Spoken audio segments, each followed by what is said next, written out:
Ada kecil tapi lihat ini.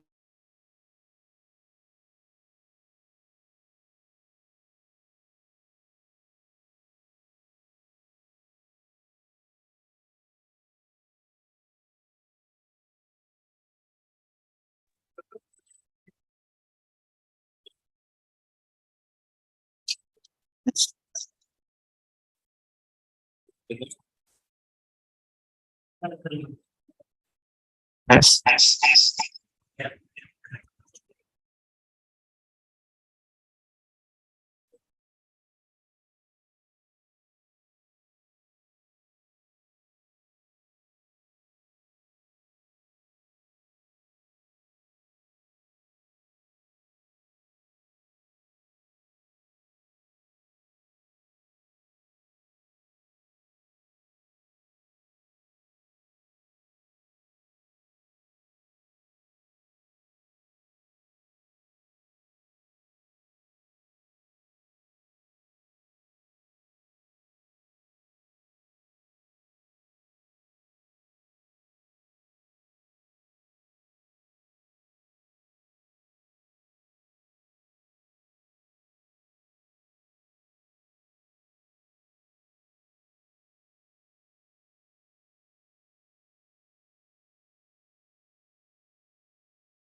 Sources listing issue. One is about slaves and general as how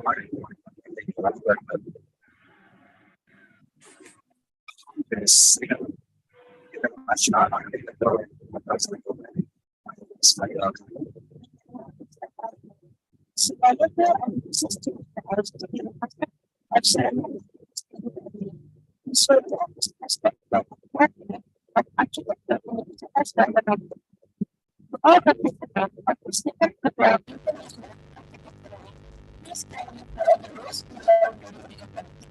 participants versus identity.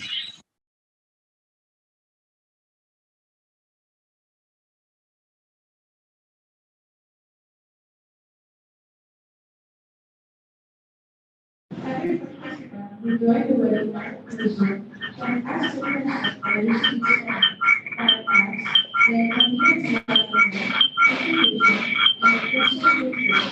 The moderator will be able to ask questions to the speaker to the switching session after the discussion time.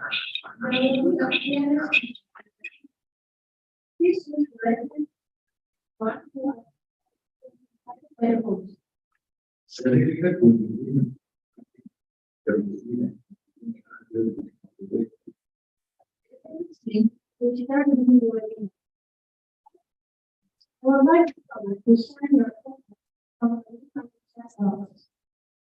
this moment, I would like to say that first is Christina Sunari, the School, Studio, Australia. Australian speaker is the name of one taken to be house Japan. Our first speaker comes to Japan and the Indonesia. After the model agenda, there will be a discussion that will be conducted by IAW2.0 and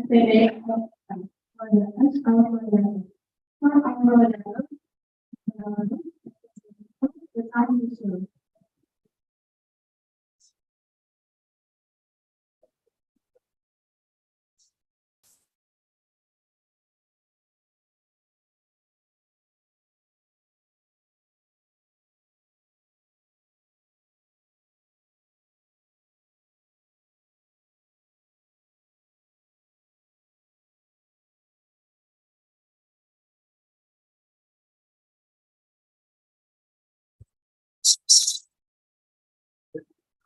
Oh, you did. Take.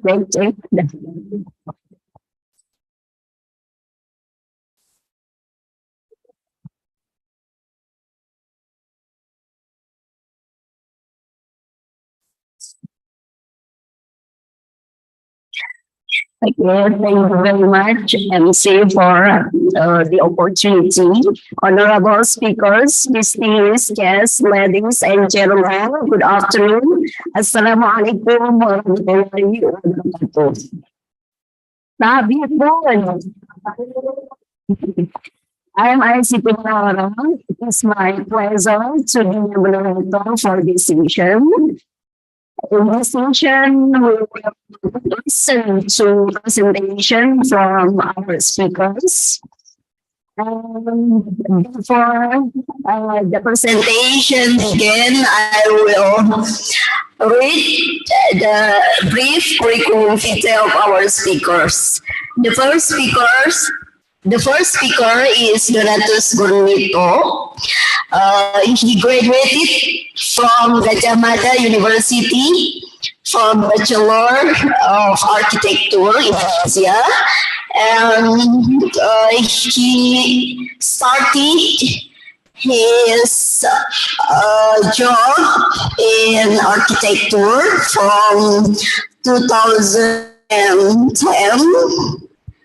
at Colin Architects as a project leader until 2018, and from 2018 until now, he is a registered architect in New South Wales with over than 15 years of experience in his work at leading practices such as Cox Architecture, Crown Architecture, before joining Smart Design Studio in 2018. He has been involved in a range of high-profile projects with various typology, scale, and complexity. And so many projects that he did in the past until now, but I couldn't mention one by one because the limited of our time. And the next speaker is his wife. So our speakers now are a couple of architects. So the next speaker is Christina Sunario. Christina started his journey as an architect, as an internship student at PTI Architects Jakarta. Before that, of course, she studied at the same alma mater with his husband. So she graduated from UGM as well. And then, yeah, she started her journey in 2006 as internship student at PTA Architect Jakarta. And after that, in 2008 until 2010, she involved in project architect at Ankara, Jakarta as well. After that, in 2011 until 2013, she is architectural graduate at Greenwood Architects. And after that, in 2013 until 2018, she is associate at North and associate architects as well. After that, she also is senior associate at Tribe Studio in Sydney.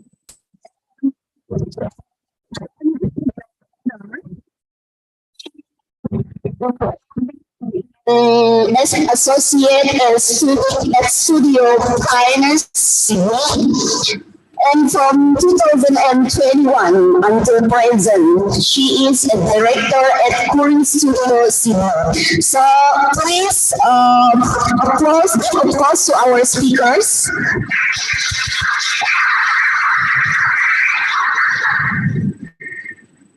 Okay, thank you for joining us, Christina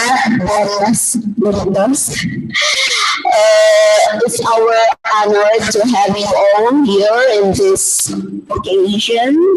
And because of our limited time and our speakers' time as well, I will let our speakers to start their presentation, maybe 20 minutes. Is it enough or not?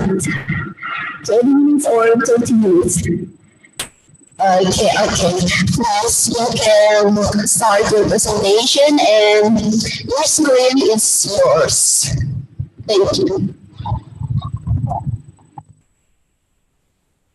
Thank you. Just want to check if everyone can hear us. Yeah.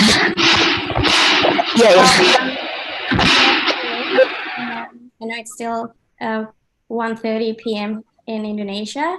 It's 5:30 here in Sydney. Well, first of all, we would like to thank Bandar Lampung University for inviting both of us to share the registration process in New South Wales. So today we will be sharing the process and the criteria and the pathway options on how to be a registered architect in New South Wales. In our case, Don and I went through a different pathway because of our different experiences. So we will share separately on how we went through the process until we got registered. So we're gonna share our screen now.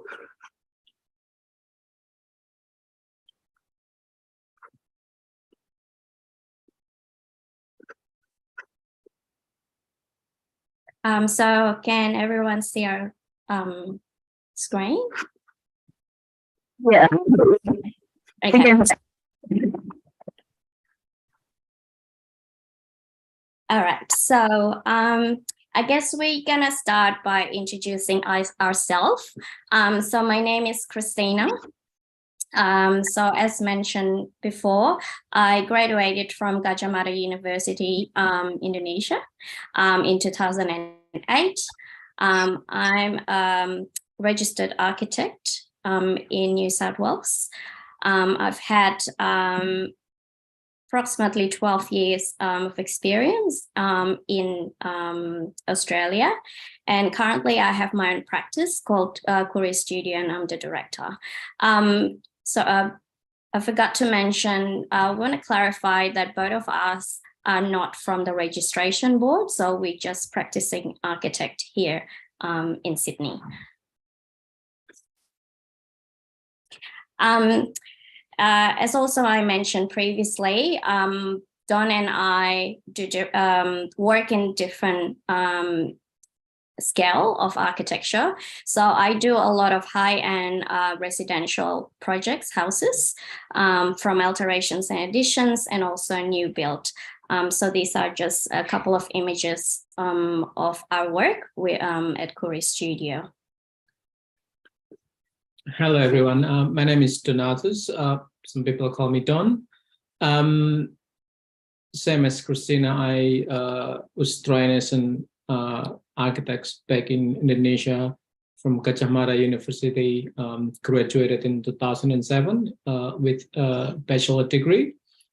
Yeah, since then I moved, soon after I graduated, I moved to Australia, and now it's been practicing for 15 years, and I'm a registered architect in New South Wales. I'm currently working for a practice called Smart Design Studio, and I'm a senior project leader over there. Most of the project that I've been working on so far are mainly complex projects, large-scale projects such as apartment buildings and some other commercials, hospitality fit out, and new build. So yeah, as I mentioned before, Christina mentioned before, that because of our experience in terms of typology and project complexity, we went through a different path of registration process in New South Wales. And on top of that, because we were graduated from overseas, it's a different process again compared to people who trained and studied in Australian universities. So just to give the audience a bit of context, Australia, which is in the top left image, that's the Australia as a continent, if you like to call it. And we both are based in Sydney, which is where a black dot is. And then the next image on the right, it's pretty much how Sydney kind of landscape, where it's surrounded by water, be it harbor, like there's a long harbor, which is kind of hugged by the city. And then on the right, it's the ocean. So we have plenty of natural features and beach that people really love to visit and enjoy. And then in terms of registration process in Australia, there are two entities that are responsible for registration process. So each, so on the top left image, there's different colors of dots. The colored dots represents each stage. So Australia is a federation, and it has, if you like to compare it in Indonesia, it's like different province. In here we have we call that states and a territory. So each the registration board it's regulated by each own state, and it has nothing to do with different state. They have their own law and regulations how to regulate architects within the territory. However, to create a national standard for accreditations and registrations process, each registration boards from each territory and states, they put the funding to create a, so those registration boards are essentially a government body. They're part of a government department, if you like to call it, whilst the Architects Accreditation Council of Australia, it's a non-government body, it's a non-profit organization funded by the registration boards, and the responsibility is to create a national competency standard so that the candidates from each territory, they go through AACA process, and once they pass the process, the hope is that each candidate, once they pass, they have a similar or same level of standard for the registration process, and then once they pass that, it will be put back to the registrations of each state and territory, and then it will be given a registration number by each own state and territory. So not necessarily once you registered in one state, for example, in our case in New South Wales, your registration cannot be, you cannot practice in other state or territory unless you apply for another registration in another territory. And in this case, because there's a benefit of the Architects Accreditation, AACA, that has the same standard. So essentially, all of the registered architects in states and territories, they have assume that they have the same level of standard. So it's just a paperwork process to get a license to practice in other territories and states. Now we're going into a bit more detail how we're going to, we went through the registration process. We'll start with Christina, how she, actually, sorry, before we go to that, one page, forgot to explain. So going back to the architects registrations, which governed by each state. So in this case, in New South Wales, we have New South Wales Architects Act 2003, which regulates essentially, if you are an architect, automatically you are a registered or licensed. You cannot call yourself architects unless you are registered. It's against the law if you announce yourself that you are an architect. So part of the, in essence, part of the regulations is there's 4 key components of registered architects, what they are responsible for.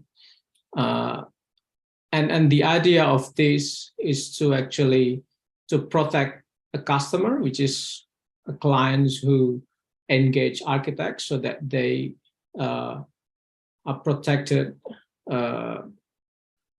from the architect's conduct, so that they have there's a certain level of quality and responsibility that the clients or the customer in this case are protected by law. One component is the we call that here public indemnity insurance, professional indemnity insurance. It's basically if an architect made a mistake and your customer or your clients sue the architects, it gives the assurance for the customer that they will get the money back.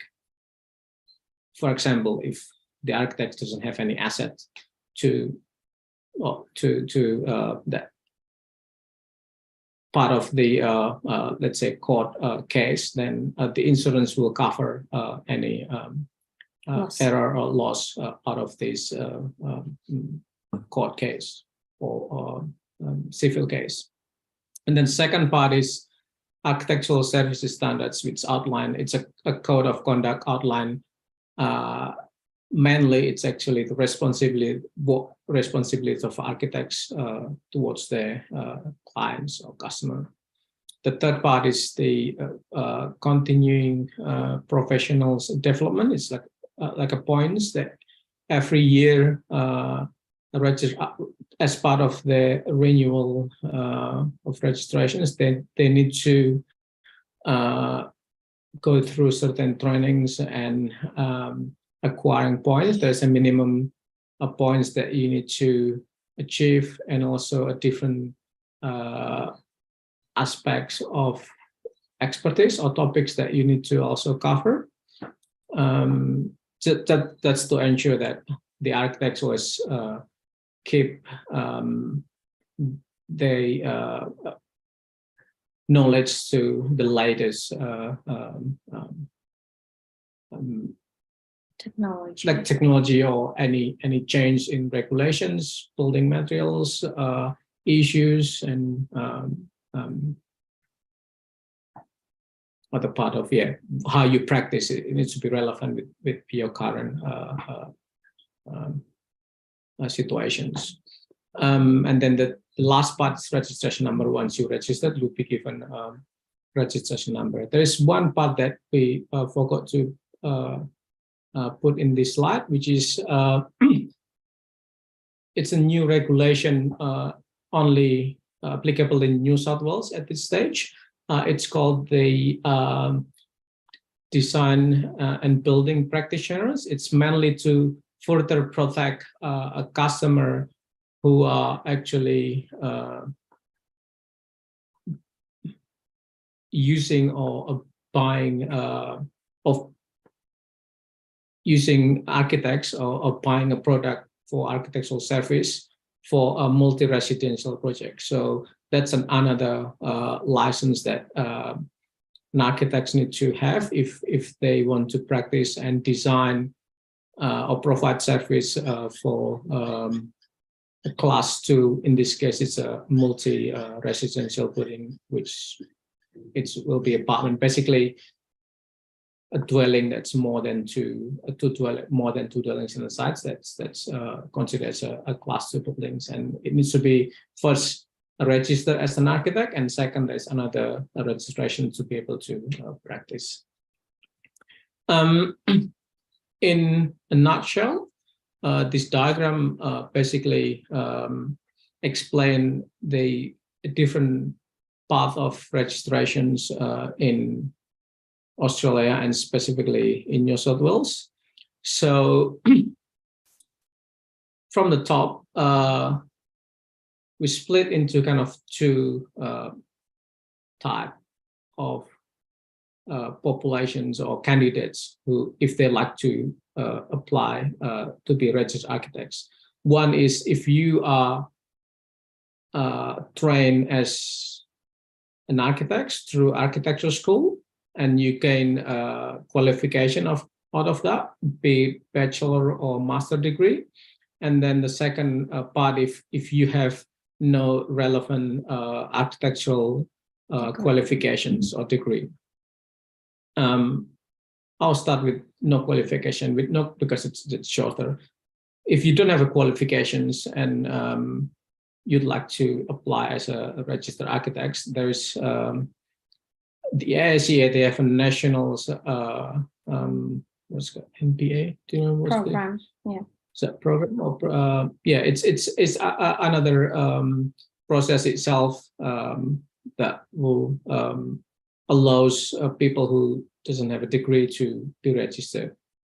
And then once you pass that a process, then you can go through the architectural practice examinations, which will consist of doing a logbook, and then Christina will explain more about logbook, and then exam process, and then the last part will be interview. And then once you pass that process, then you'll be put forward by the ASEA, the Architects Accreditations Councils, to the respective state and then territory registration board to be given a registered registration number. And if you have architectural qualifications, in this case, both of us, we both have degree, a bachelor degree in architecture, then we went to the left part. And from these two parts, there are two ways to apply as a registered architects. One is you apply through what we call experienced practitioner. So if you have a certain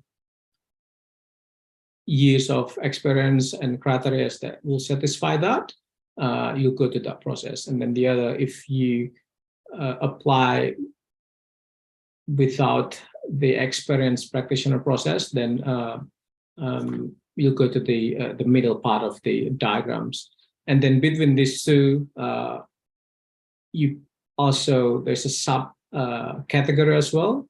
If you have local qualifications, if you studied in architecture school in Australia, accredited architectural school in Australia, you go through a different process if you are not studied in Australia. Like in our case, that's what we went through, because we didn't go to architecture school here, so we went through a different process again. And then, yeah, at the end of the day, it will go to the same board, which is the respective state and territory registration board for us to get registration numbers. That's kind of in a nutshell. Krishna will explain a bit more on the non-experienced practitioner process in the next couple of slides. Yeah, so I guess as what Don mentioned, basically the orange shaded boxes, Don went through that process. And it's a quicker way, whereas I had to go through the blue shaded boxes process. The difference is that Don's process is much faster, and Don will explain what the reason is, whereas I had to go through the process where similar to all Australian graduates. So if you go to architecture school in Australia, they also have to go through the blue shaded boxes, except this one. So basically, non-experienced practitioner means that you go to architecture school. If you studied in Australia, then you go straight to the exam. So exam, I'll explain more in detail, and then you registered. Because I studied in Indonesia, I had to go through another assessment or exam where they went through all of my transcript, what I studied in Indonesia, just to make sure that I have been trained at the same standard as Australia. So I had to sort of present myself and say, this is Gajah Mada University. I went to this university. I learned A, B, C, and D. And I believe that everything that I learned in Indonesia is equivalent to Australian graduates. So start with my experience. Well, I guess I've explained this on the previous slide. Now, as I mentioned before, because I studied in Indonesia, so they had to do an overseas qualification assessment just to say, yes, you studied architecture and it's the same standard as Australian education.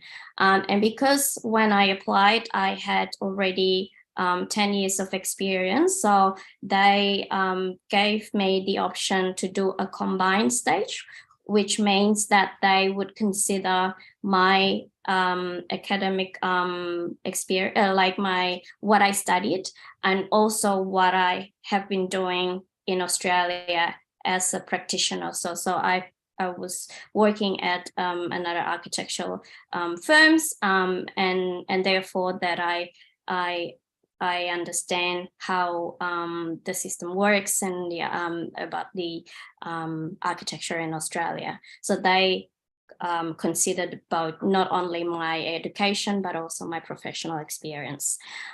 Just to give you an idea, so what they looked at from my education, these 6, they call it core areas of study. So they wanted to make sure that I learned about history and theory in architecture. I learned how to about communication studies. So it's maybe in Indonesian it would be called teknik komunikasi dasar, like drawing and how you present your ideas. Environmental studies and practice project management, documentation and technical studies. You have to show that you can actually produce drawings as an architect, and then most importantly also that you can do design studies. So what I did, I showed them these are the subjects that I studied in at Gadjah Mada University, and they would tick all the boxes. Now, on top of that, so they looked at the education, but also they want to make sure that the applicant understands the whole process, the whole cycle of a project from the beginning to the end. So from the time that you get a project from a client, you're engaged by a client, getting all the brief from the client, and then the design process from that brief. And then I will show a couple of slides of what I presented to the AACA as part of the qualification assessment. So this is one of the example of the design process or the design studies that I did for a project to show that I consider like where the sun comes from, how you get the natural lighting and the building form and all of the considerations that are important in addressing the site and also the brief. Also, they wanted to make sure that you can draw by hand, but also you can produce in a different technique, like doing renders, presenting options to the client with different technique. And this is another example, how you communicate the ideas through sketches and also through digital render in this case. And after the design process, there's a documentation stage. That includes understanding the authority requirements, and that is really important here. To like, for example, maximum building height, minimum setback, and so how do you respond in your design? And if you, in this case, in the project that I worked on a slide, the red shaded area doesn't comply with the requirement, but we can justify the non-compliance, but also we need to understand the all of the authority objectives, and so we can demonstrate that the design is actually responding to that and also to the brief. So understanding that is important. Also, they wanted to make sure that that everyone would be able to integrate or collaborate with various consultants like structural engineer, hydraulic engineer, heritage consultant, and there's a long list of consultants that you normally need to collaborate with, and then how you integrate the materials and in this case in your documentation. And then until the end of the project, which is the project delivery. So they need to make sure that you understand that process in delivering the project, which I'll explain later. And this is an example on what we do. at project delivery, visiting site and assessing everything to be in accordance with the stands and the drawings. And then overall throughout that cycle, practice management, they also look at that. They wanted to make sure that we understand how you actually set up the practice and what are the most important elements. Now, so that's the first process that I had to go through, and then I had to sit in an interview as well. So I had to do a portfolio, and then I had to sit in an interview, and then they'll ask questions. They'll ask a lot of questions. In my case, they asked a lot of questions about my final project that I did in Indonesia, just to make sure I learned or I applied all the knowledge from all that criteria they have. And so after I passed that, then I went through it's called architectural practice examination. So everyone in Australia, through that non-experience, they call it non-experience, they have to go through this. And this is a very scary process, I have to say. So basically, first step, so there are 3 steps. So the first step is called logbook. So we have to fill in like a lot of, a spreadsheet, matrix and spreadsheet, just to show that we have 3,300 hours of experience. So let's say you go to a university in Australia. Technically, after you finish uni or university, you can't apply for registration. You need to have an experience, and you need to have 3,300 hours of experience, a minimum. And then they, with different roles, so they call it executive decision or role. That's where you make the decision by yourself. Like, for example, okay, I'm gonna pick this material for the facade, and so you make that decision, not your supervisor or your director. Participant is that when you work with someone who's more senior and you participate in that decision, whereas observer is when, for example, you just finish uni, work for someone, and you observe your director making the decision. So they want to make sure that you have all of those experiences, 3,300 hours.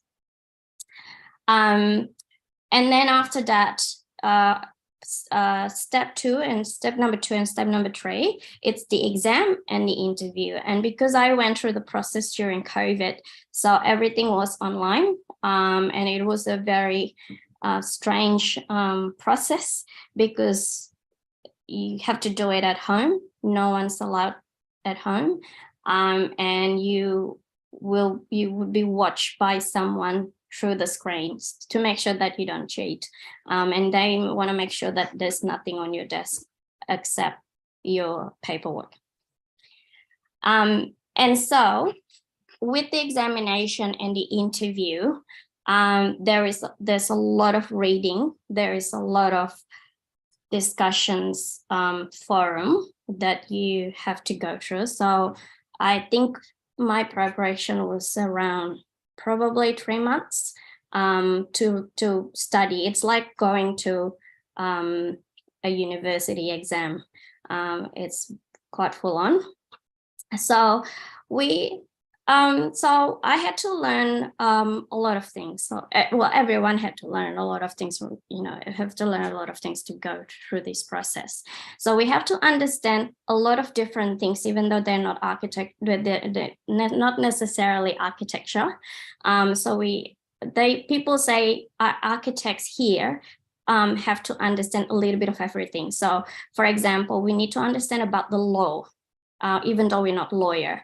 So we need to understand, the reason why I think Don mentioned this previously, that you can be sued, for example, if you specify tiles that are not slip, that doesn't have a slip rating, and then someone slip and fall, and then there's an accident and that person needs to go to the hospital, the architect might be responsible for that because the tiles are not as per the standards. So we need to understand all the different laws and the implication, of course. And then therefore risk management is very important. And then that's why, as what Don said, that being an architect has to be one of the objective is to protect the customer. So we, as an architect, we need to make sure that we provide services as per the architect's code, and therefore we need to manage the risk. We need to make sure that we don't specify tiles. We make sure that the stair that we design are safe, and lots of different things. And then practice management also that I mentioned previously. And I'll just go through this briefly. On top of these three main things that we need to learn and understand, because that's very important. Once you become an architect, people can sue you. But that's not the only reason, but that's one of the biggest things that we need to make sure we understand, is that we have to learn about commissions and briefs, similar with the project cycle that I mentioned before, but there's a lot of reading and to study all of these. So authority approval, consultants, cost control, building procurement and tender is like the type of building contract. And then contract admin. So contract admin is like, so when you have a project and the construction, for the construction stage, in some cases, the architect will act as a contract administrator, which means that you will be, your role is in between the builder and the client, and you have to be fair, and you have to assess all the work that is in accordance with the contract. And it's quite complex, just because also you need to understand contract. It's not only about drawing your design, but also understanding that it's in accordance with all the clauses. And you have to assess.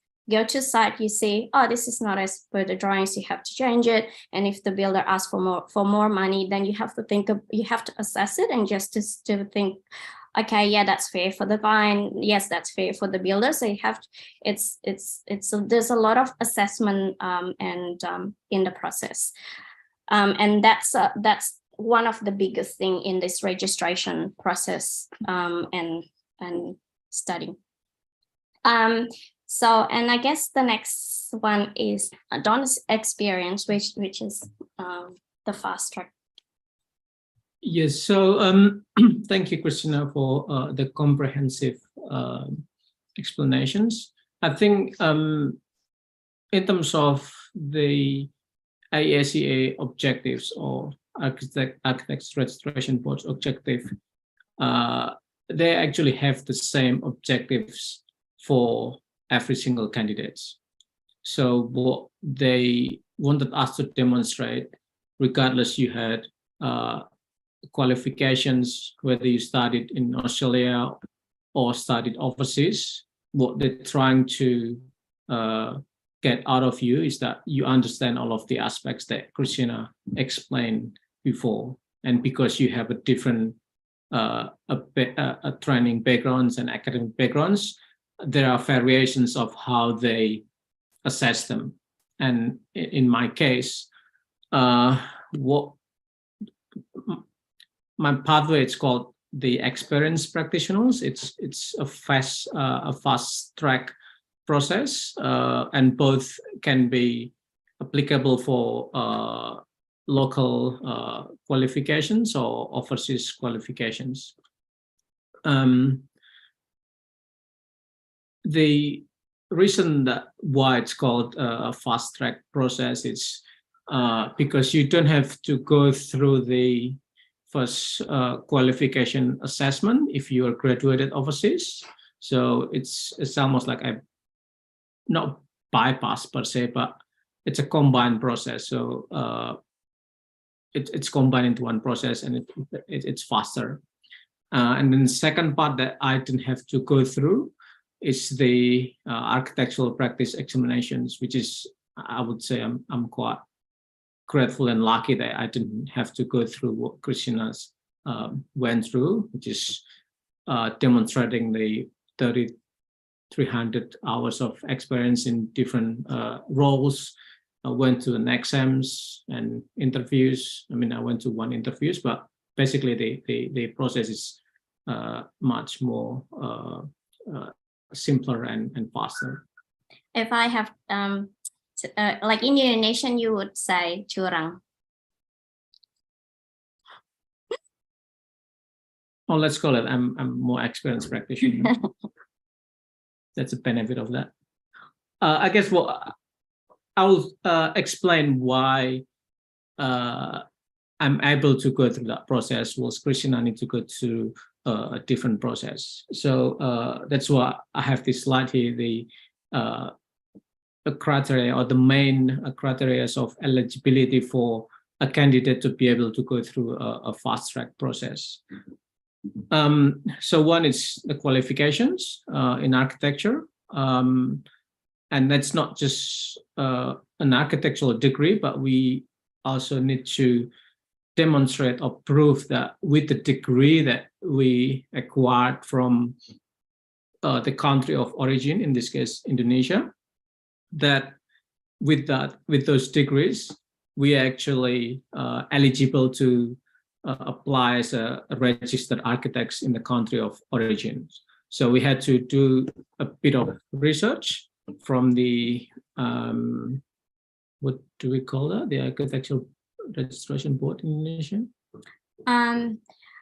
I think that's a new thing. It's not ERE, but I think Mas Fridge would be someone might be able to. Yeah. But I know there is a new body that regulate the registration. So it's we went to the website and then checked what the eligibility criteria is for if you want to be registered in Indonesia, and we had to prove or show that yes, this is our degree and that's sufficient for us to apply for registrations back in Indonesia. And then the second part, it's what makes actually the difference between Christina and I, which is 7 years of professional postgraduate practical experience with a minimum of 3 years in architectural services on a complex projects and practicing at executive levels. In this case, it's they put emphasis on 2 things: the complex projects, the typology of projects that we worked on, and then practicing as a principal decision maker on these projects. And as you can see, there's this little caveat at the bottom, what considered a complex projects and or what considered as a complex project itself. So outside of this criteria, it means that it doesn't fall into the complex projects. So essentially, a complex project is typically a medium scale or larger project that require more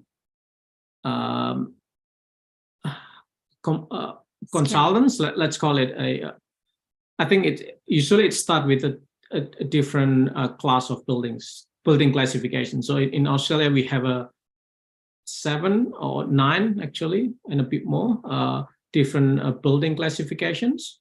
Let's say single dwelling houses and multiple housing typology, retail, commercials, office building, aged care, and so on. So one of the criteria of a complex projects is that if you have a project and it has more than one building classes, in this case, for example, if you have an apartment building and a retail space on the podium, it's already 2 different classes of building. It's a retail and multi-residential building. And then if on the bottom of that, if you have a car parking in the basement, it will be another class of buildings, and that's where the complexities criteria falls on into. And because it involves different building classes, the requirements, the regulations are more onerous, and you'll deal with a lot more consultants in this case. Wait, the next slide. Not just yet. Sorry. And then the last two criteria are it's more simple. It's that you have practiced in Australia for a year, with the last space, or if you have 3 years of experience overseas, you can still apply, but at least you need to have 12 months of professional experience in Australia. And then the last part, if you need to be either a permanent or temporary resident in Australia. And what makes this difference, where it is, so going back to the complex projects criteria, what's often it's quite controversial in here is the last part of the complex project criteria, which is single dwelling houses, usually cannot be considered as a complex projects.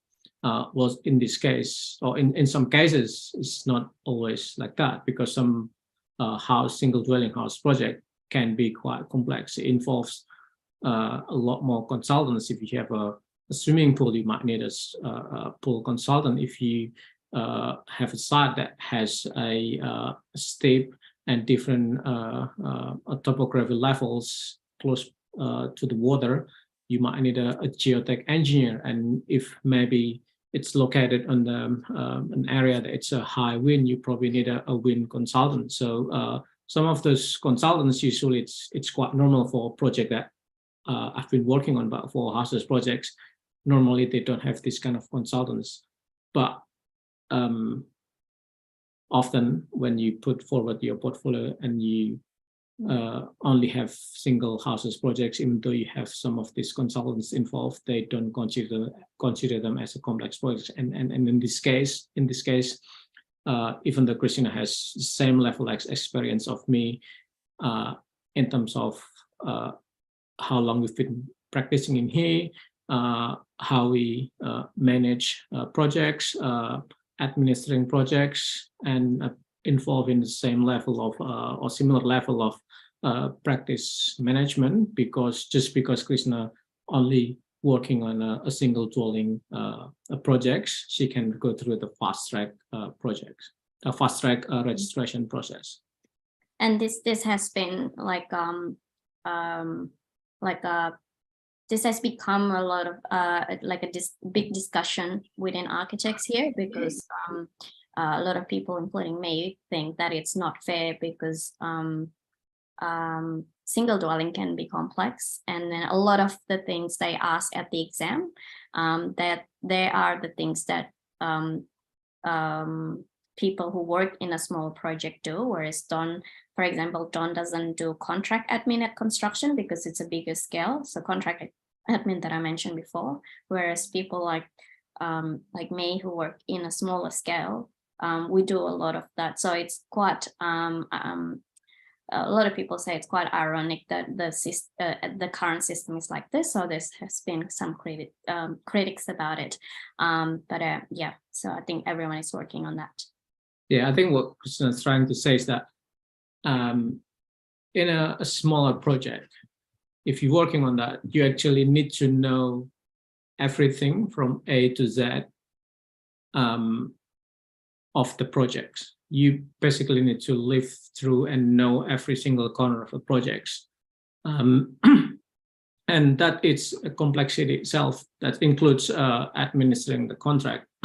Was me working on a project that's what they consider as a complex project, even though, yes, in terms of costs, it's a lot more. It can be hundreds, millions of dollars projects. It will involve a lot more authority approvals. It will involve a lot more consultants.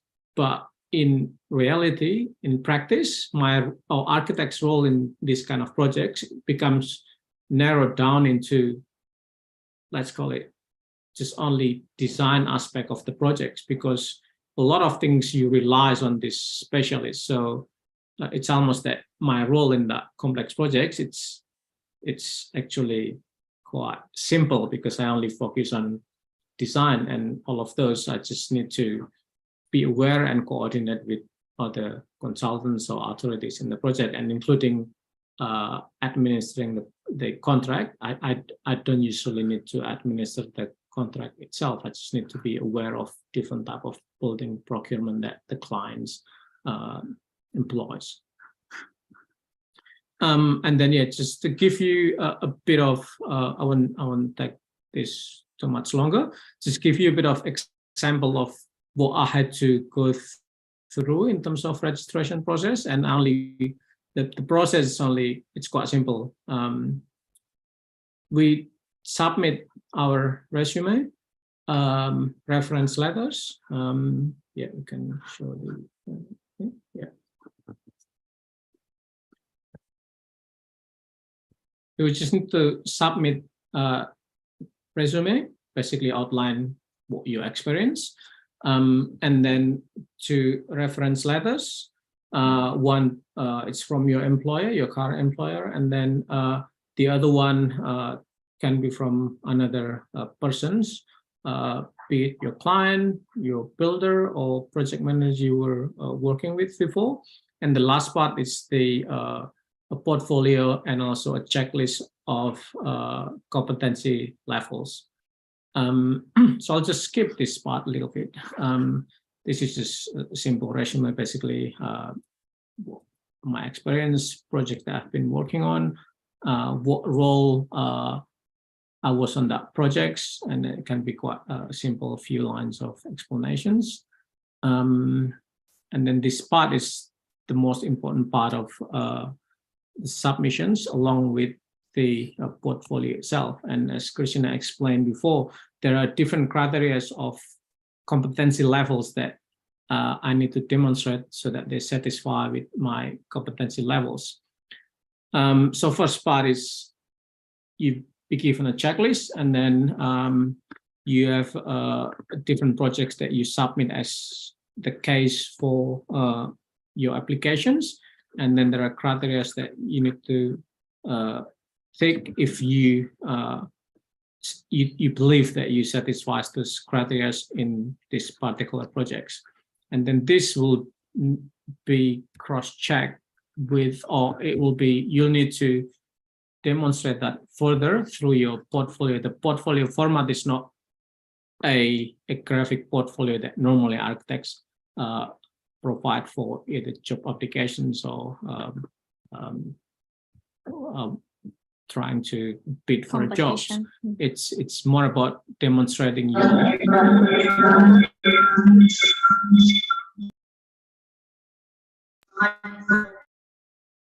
Sorry, say again.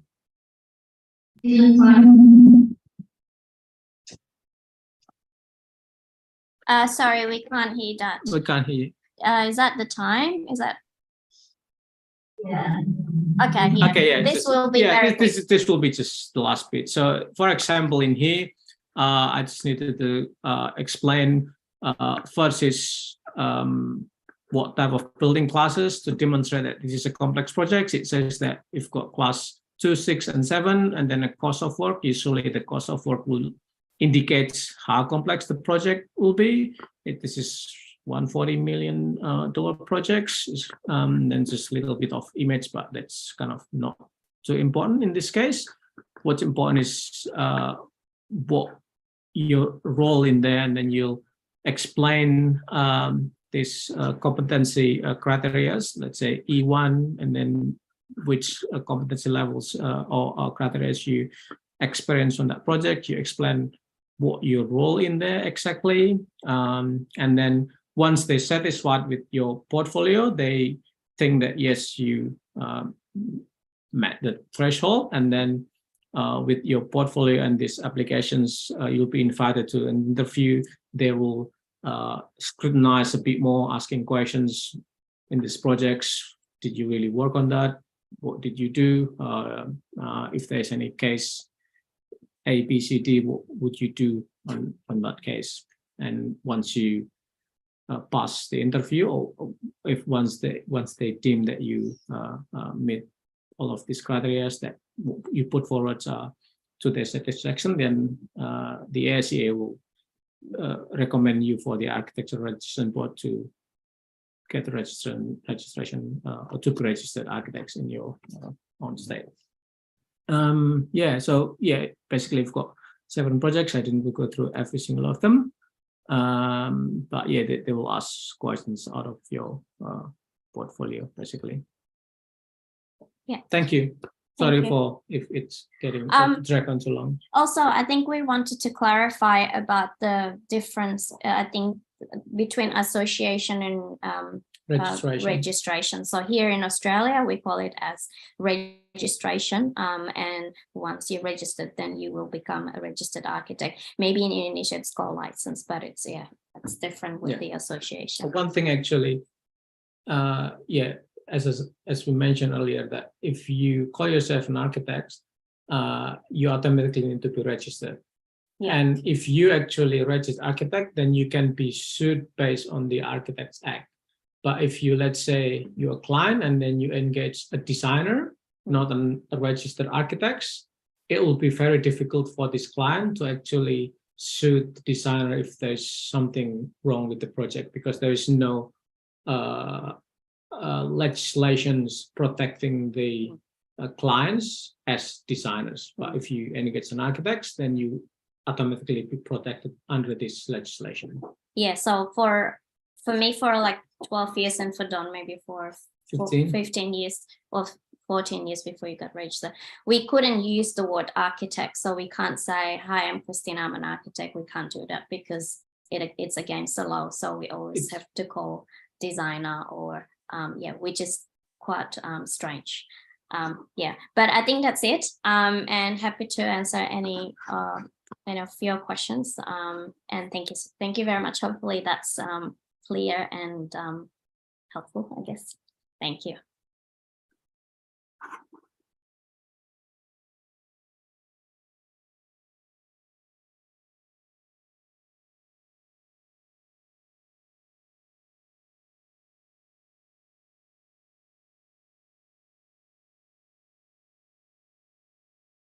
Opportunity to ask you. Sil, do you have any time for joining with us?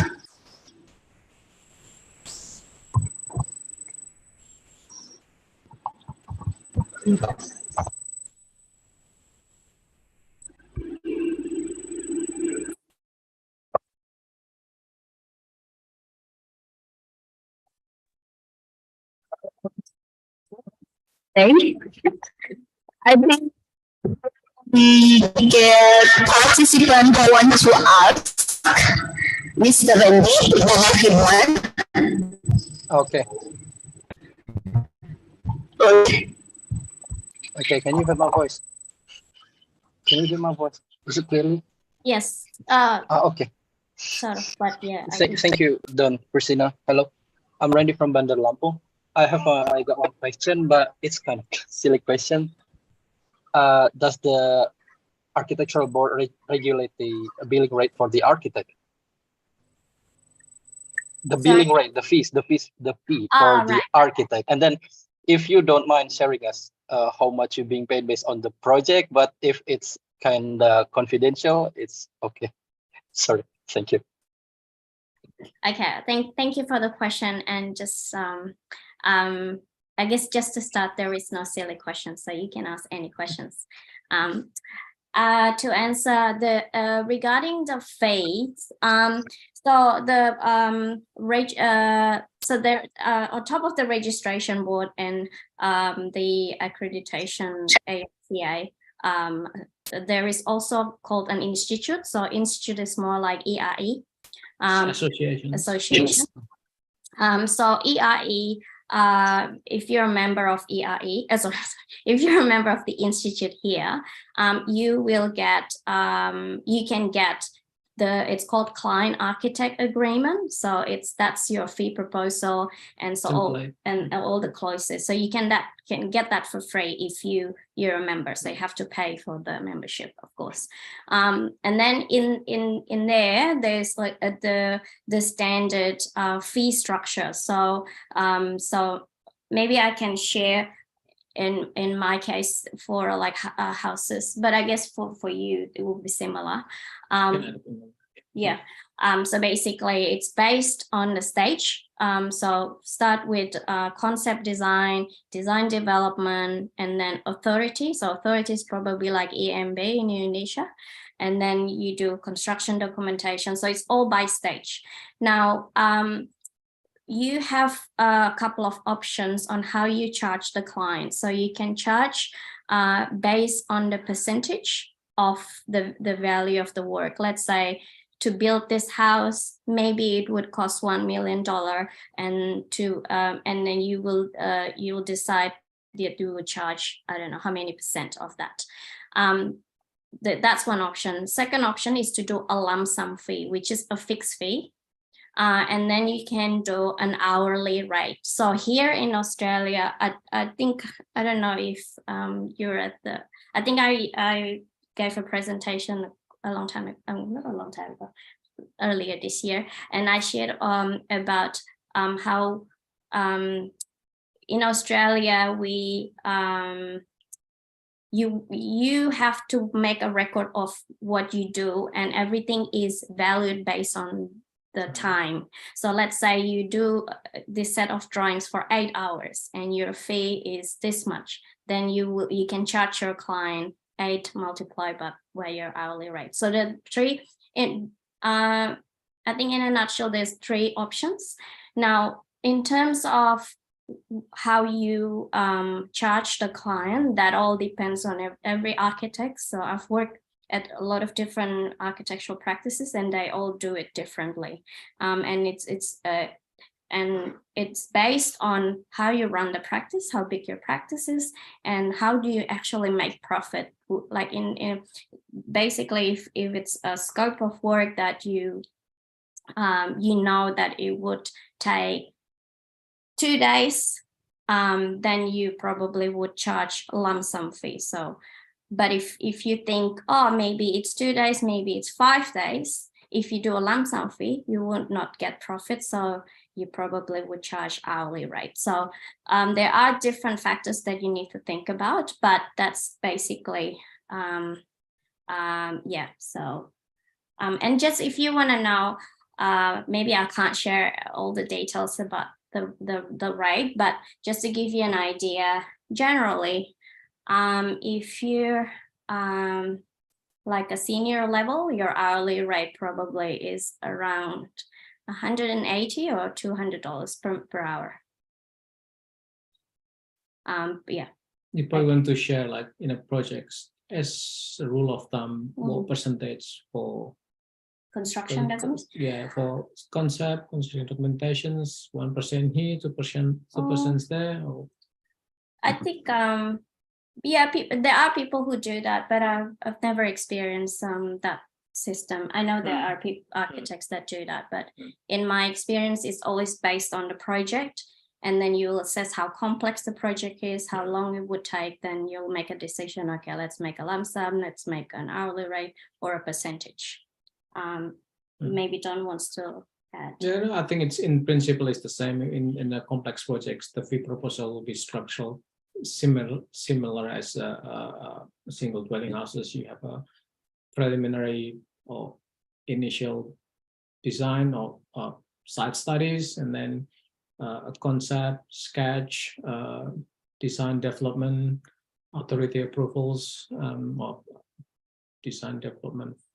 Authority approval first, design development, then the documentations, and then the last part will be the construction delivery process. And in the complex projects, where normally the contract in here it's called design and construct, where before the construction phase, the architects is engaged by the client. You have a contract with the client, but once it goes through a construction phase, usually you are novated to the builder. So you work for the builder. You usually either use the same contract and then the builder will carry over that contract, or you sign a new agreement with the builder, and then basically the client becomes your builder, become the builder itself.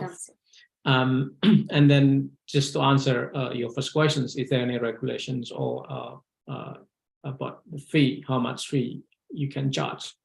It's like any other free market country. You can actually charge anything from very little to high, depends on how, I guess, if you are well-known, people, you are on demand, then you can charge as much as you want. But if you are begging for work, you don't have enough work, and your client don't have much money, then yes. So but there must be a minimum charge, right? No? Not really. No, there's no minimum. If you think that you are you really want to get that project for various reasons, let's say these are high-profile projects, you really want to have these projects in your portfolio, and you're willing to lose money for these projects just because you want to have the experience getting that project built, so that you can tell, oh, I've built that project, this type of typology. You can basically charge crazy amounts so that you lose money, but it's your own responsibility if you want to do that. It's free market basically, and then yeah, you compete with other architects if they have a lower fee. They're doing the job, but it's not always about the fee in a project. If you your portfolio is good, you have a good track record, and you put a reasonable fee that your client can afford, then yeah, you probably get the job anyway. Okay, understood. I think I get the point. Thank you very much, Dan, Christina. Have a nice day. You're welcome. You're welcome. Okay.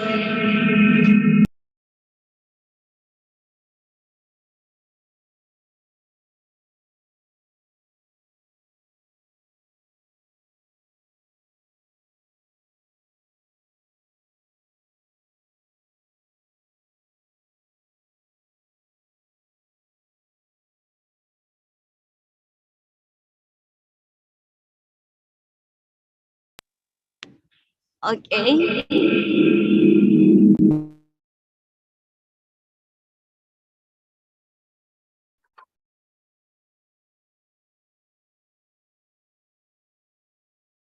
Okay.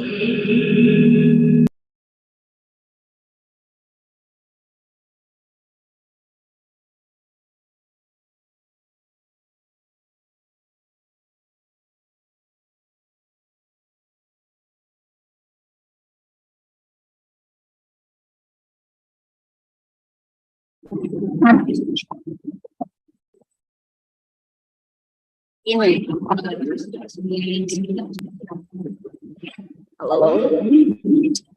Hello. Yeah. Due to the limitation.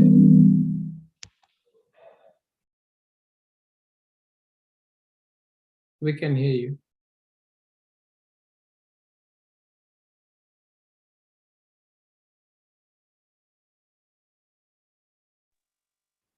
Okay.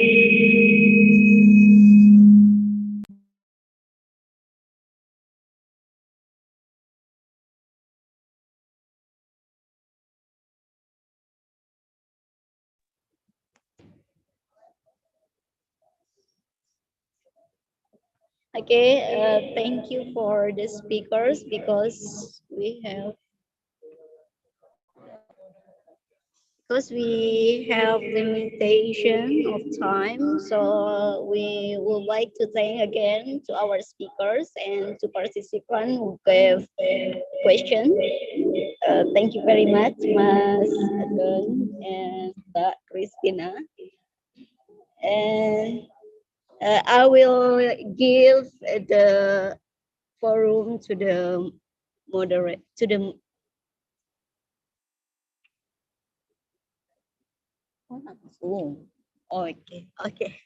okay, we will continue to the next speaker.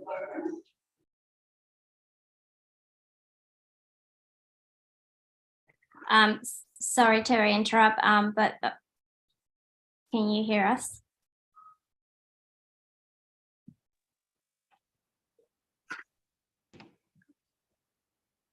Hello. Okay, to Mbak Christina and Mas. Oh, okay.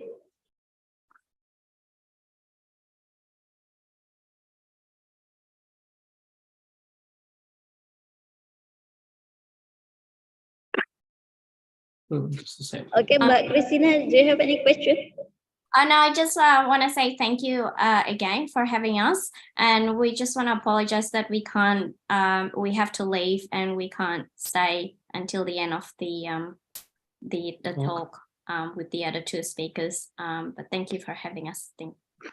Okay, no problem, because it's our mistake. Okay, maybe we will take a photo before you leave. Okay. Siapa yang?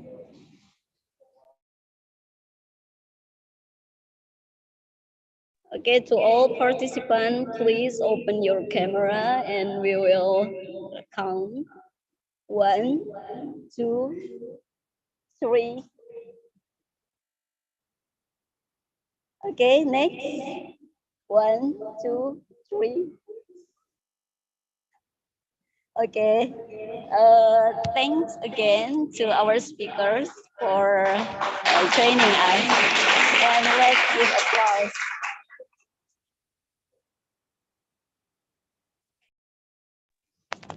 Okay, bye-bye.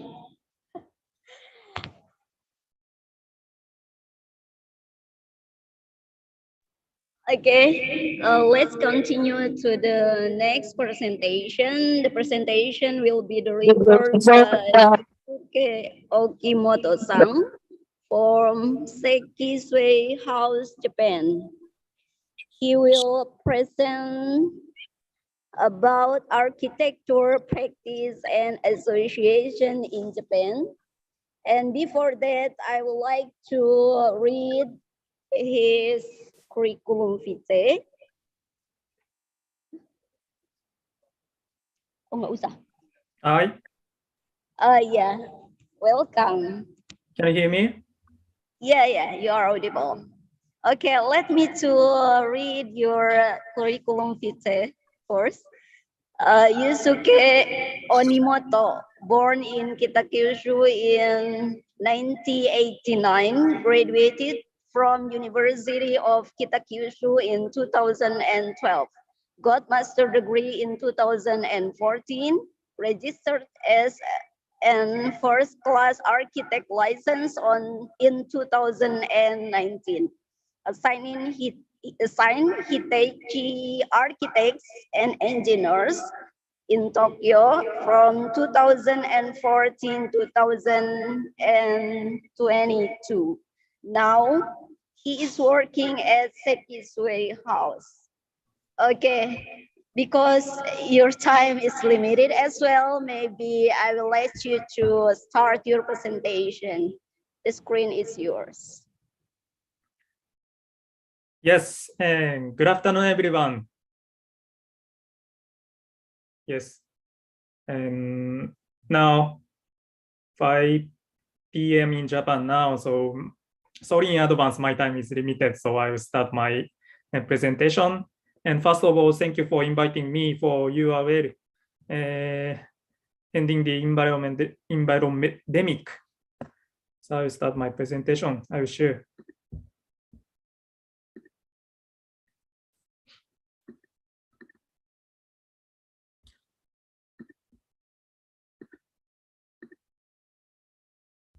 Can everyone see my presentation now?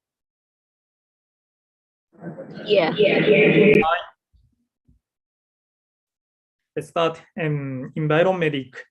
How do we make quality start in the situation of post-COVID and as a registered architect in Japan?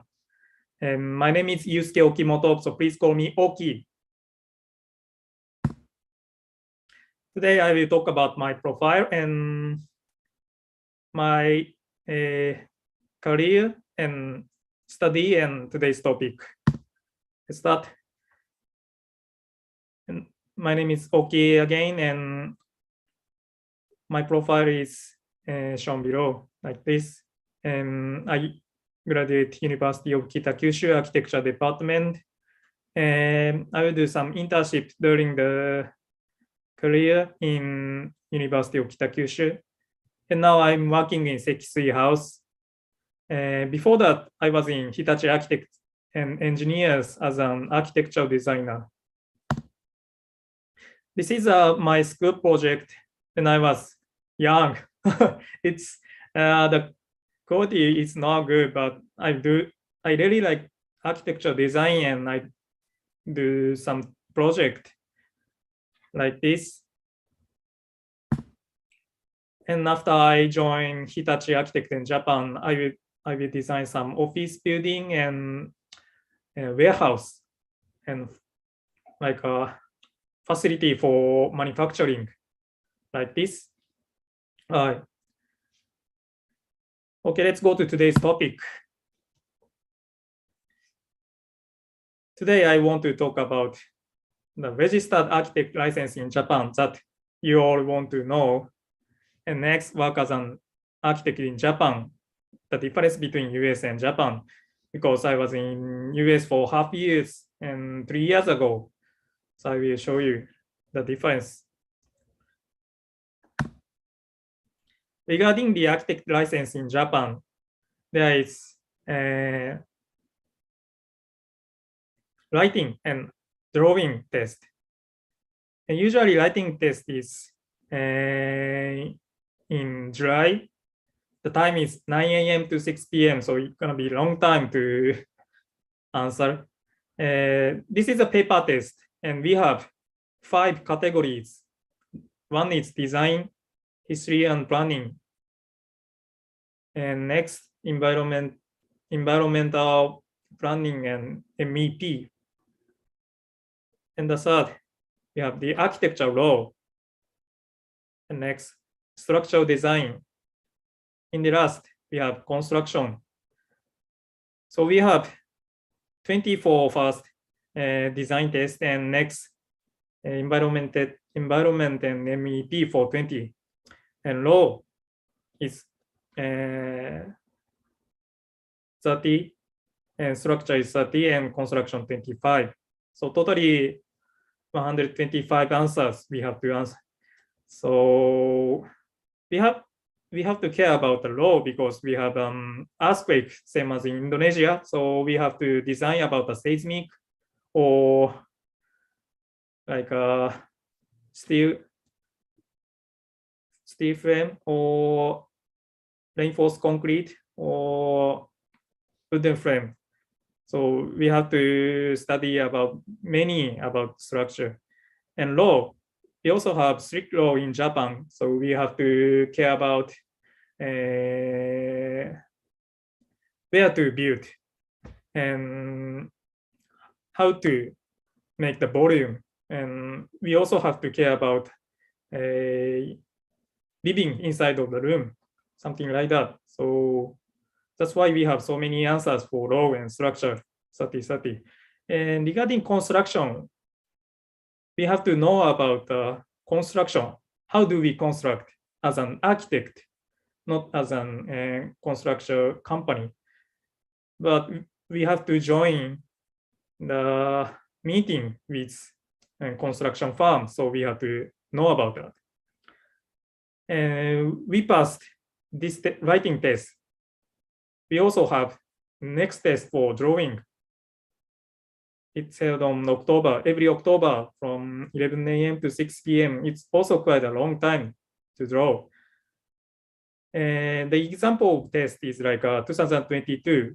We have office building, and 2021 flats, 2020 flat with service for elderly person, and 2019 sports complex facilities, blah, blah, blah, like that. Okay, let's show you how difficult to pass the exam. The writing, 15 to 20% people passed. And then later, drawing test, 35 to 40% people pass. So totally, the exam they passed is like 8 or 13%. It's quite low people to pass exam. For example, me, I tried 4 times. It's quite a long time to pass the exam. And almost people, around 99% of people go to license school for architecture license because it's very difficult. And it is on Saturday, Sunday, the day off. Surprisingly, we have to pay 10,000 US dollar for annually. It's quite expensive for us. But everyone go to school and study on day off and pay many, and finally we passed. That's the situation of Japan. Regarding the salary, the people who get license, company will pay plus 10 US dollar per month. It's quite cheap, but this is a reality to get architecture license and company get paid. Everybody thinks they don't have the merit to get architecture license, but and some of my friend tries 10 times to try test. Maybe he still don't pass license, and he's already 45 years old, so it's quite tough. But then it's really tough, but we try because we are architecture junkie. I use the word junkie that because we really like architecture and like to design. So that's why we continue and get license and get tried hardworking, but still be satisfied with it.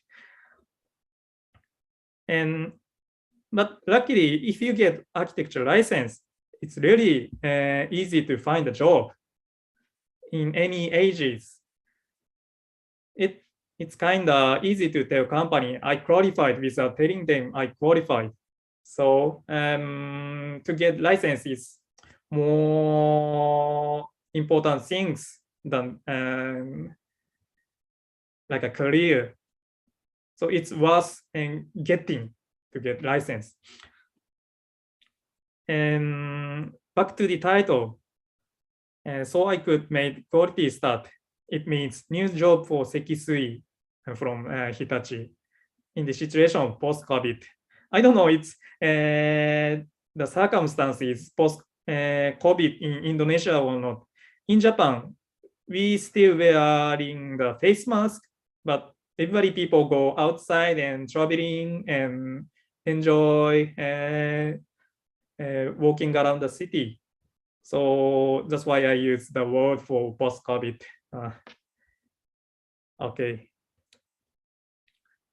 I will show you how the drawing license in Japan. Please wait.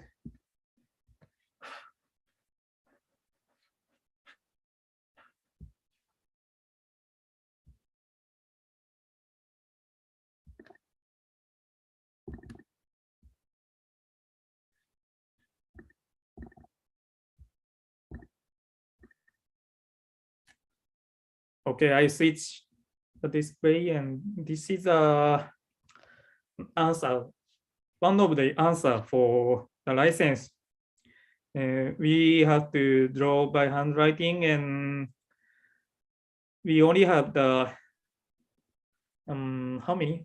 Like a 5 to 6 hours for drawing like this, including planning. It's really tough to finish this one. We have first stories and next, second to top stories here. And we also have section like this. We also have to consider about the law and structure and MEP and inside of the room.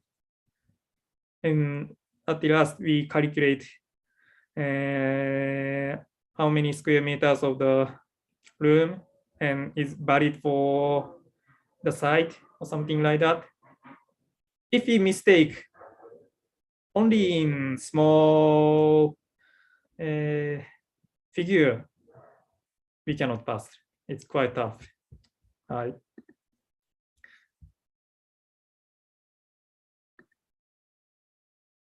let's go back to my presentation. Hi. And work as an architect in Japan. It's like I will write now. The project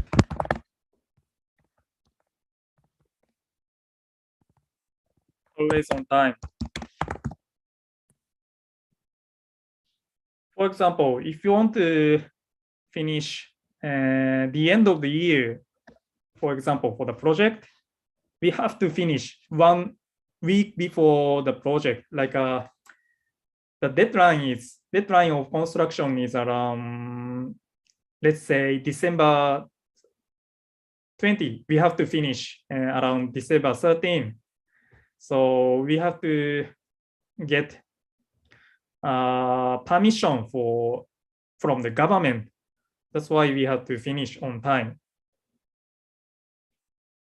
But in US,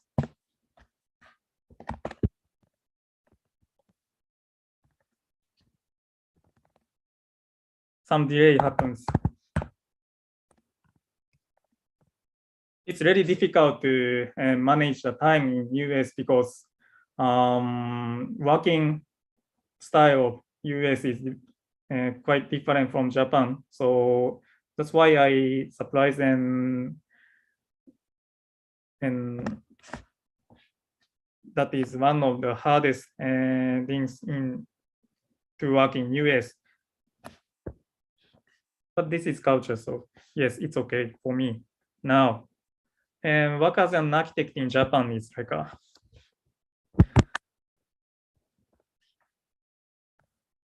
I don't know how to say, but hardworking. For example, I go to office from 9 a.m. and then I finish working around 10 p.m. I think architects all over the world is quite same like this. It's quite hardworking because I have so many projects, like 5 or 6 projects at the same times. That's why I like to work many. I cannot complain, but the salary of architect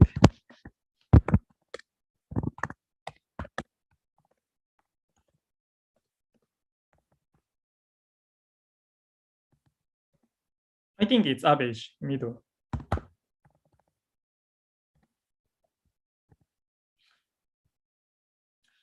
I don't know, but I heard like company for IT company in Japan is quite high rather than us.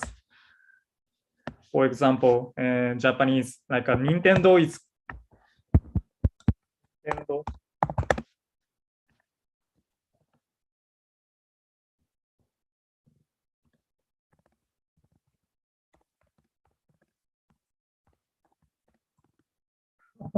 Yes, they get more money than architects. So this is a situation in Japan. And the last, we have to consider design. No, structure. Modern design, because we have earthquake. So yes, that's all for work as an architect in Japan. Sorry in advance, I have no time, so appreciate for listening. Thank you so much. Yes. Hi.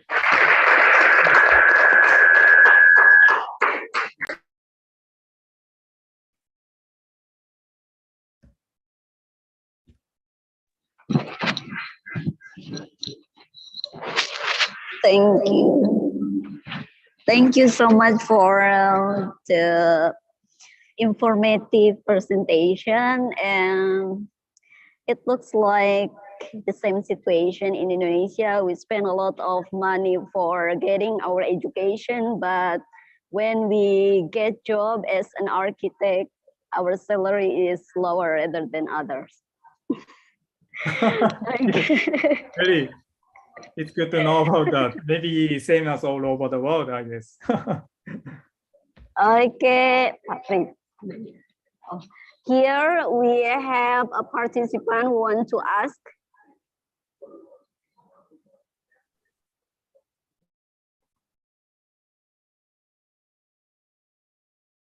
Maybe I can ask for 1 or 2 because I have to leave soon. So Okay.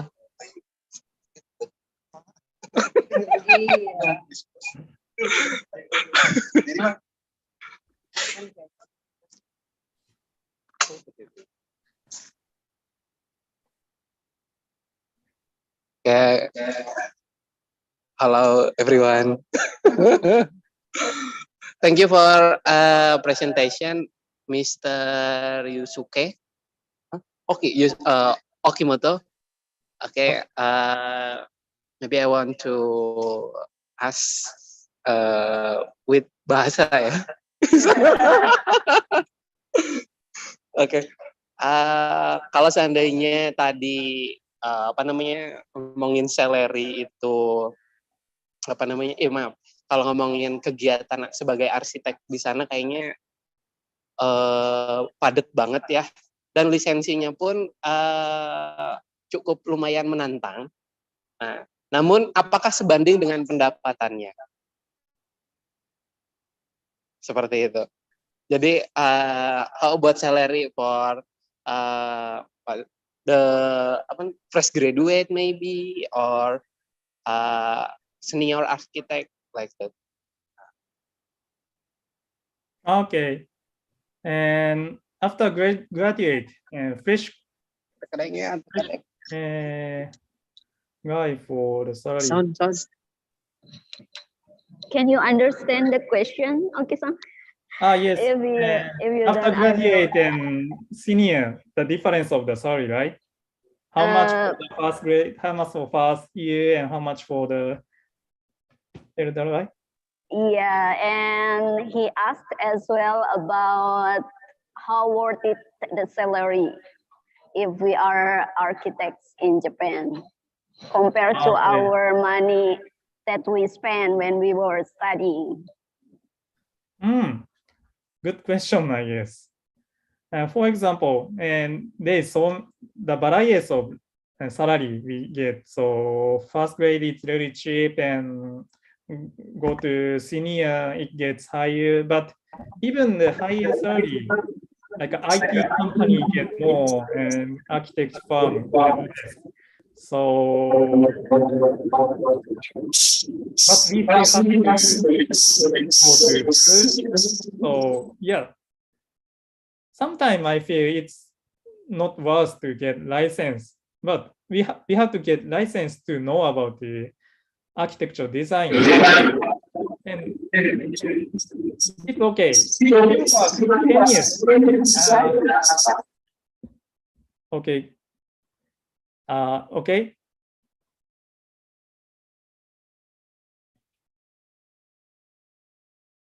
I start talking. If you are 10 years in Japan, the salary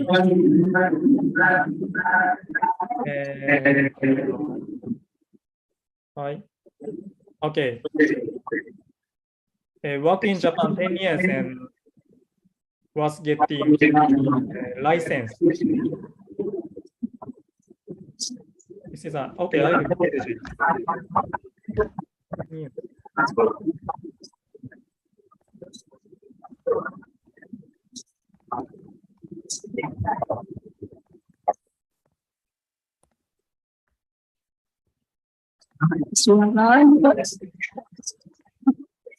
Did it answer your question, Jamal? Yeah. Okay. Okay.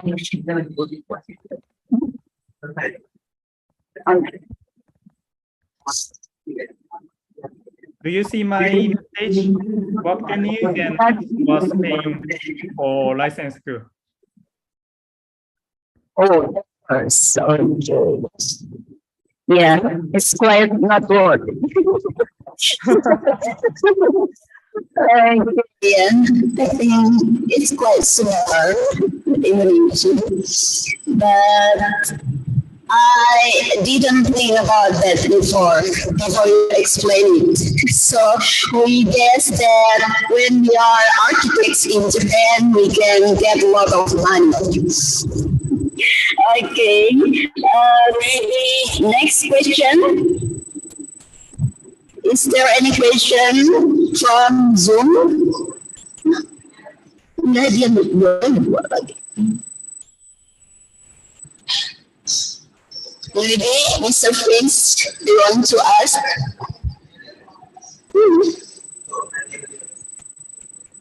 Okay, we have a participant who wants to ask you, Mr. Randy Perdana Hikmat. I think it is your friend. It's your friend, okay?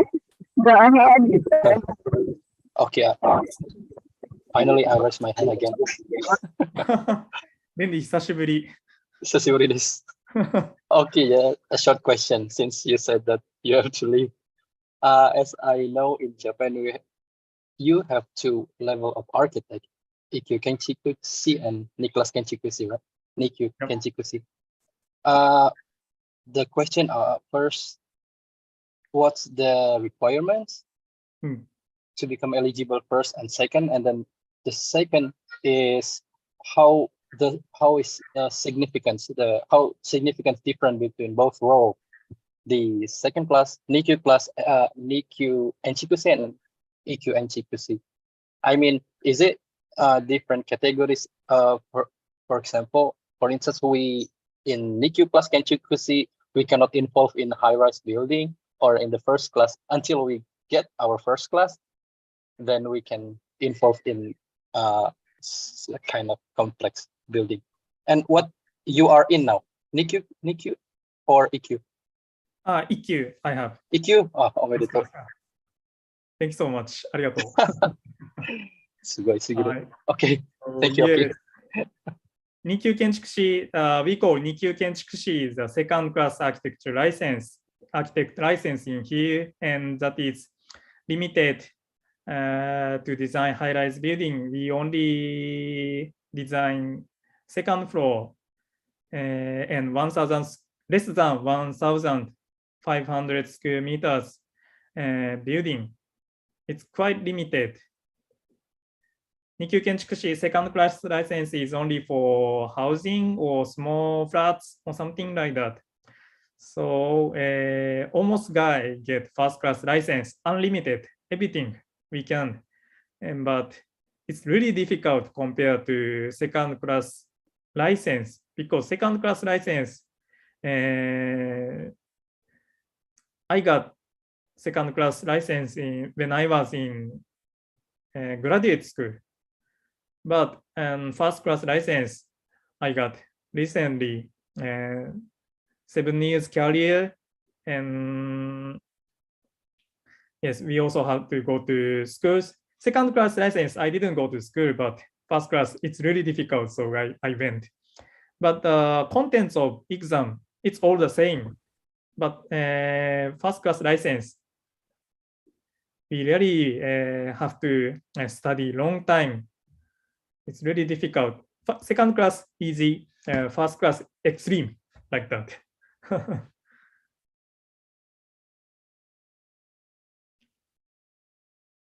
Okay, I think Is it answer your question? Yeah, of course. Okay, I think 2 questions are enough because we have another speaker. So please let us to take a photo first before you leave, and please stay for a while. Okay, Sam. Hi. Oh, regarding my appointment, I have to leave soon in 5 minutes. So yes, I will stay here for 5 minutes. Is it okay? It's okay. Okay. Okay, we will take a photo first. I will count 1, 2, 3. Okay, next 1, 2, 3. Okay. Thank you very much, Oku-san. Maybe in the future we will Invite you again for next occasion. Let applause to our speaker.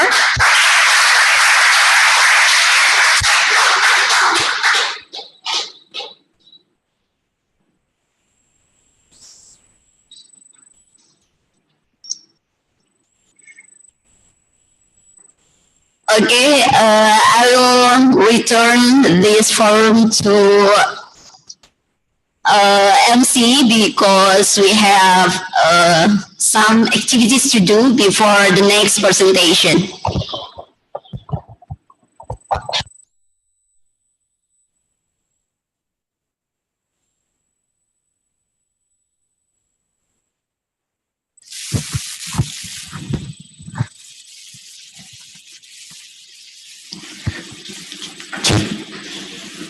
Our second speaker is Supriya Kumarno, with the limitation of time.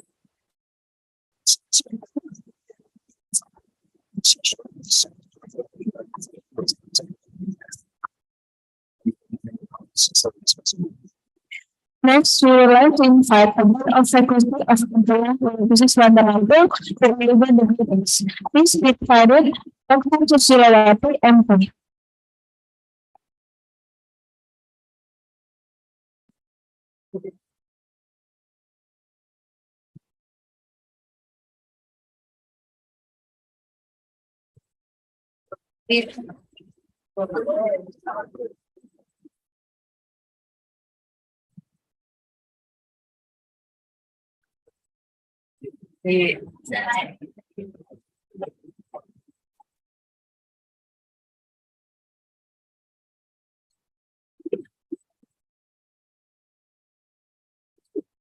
Assalamualaikum warahmatullahi wabarakatuh.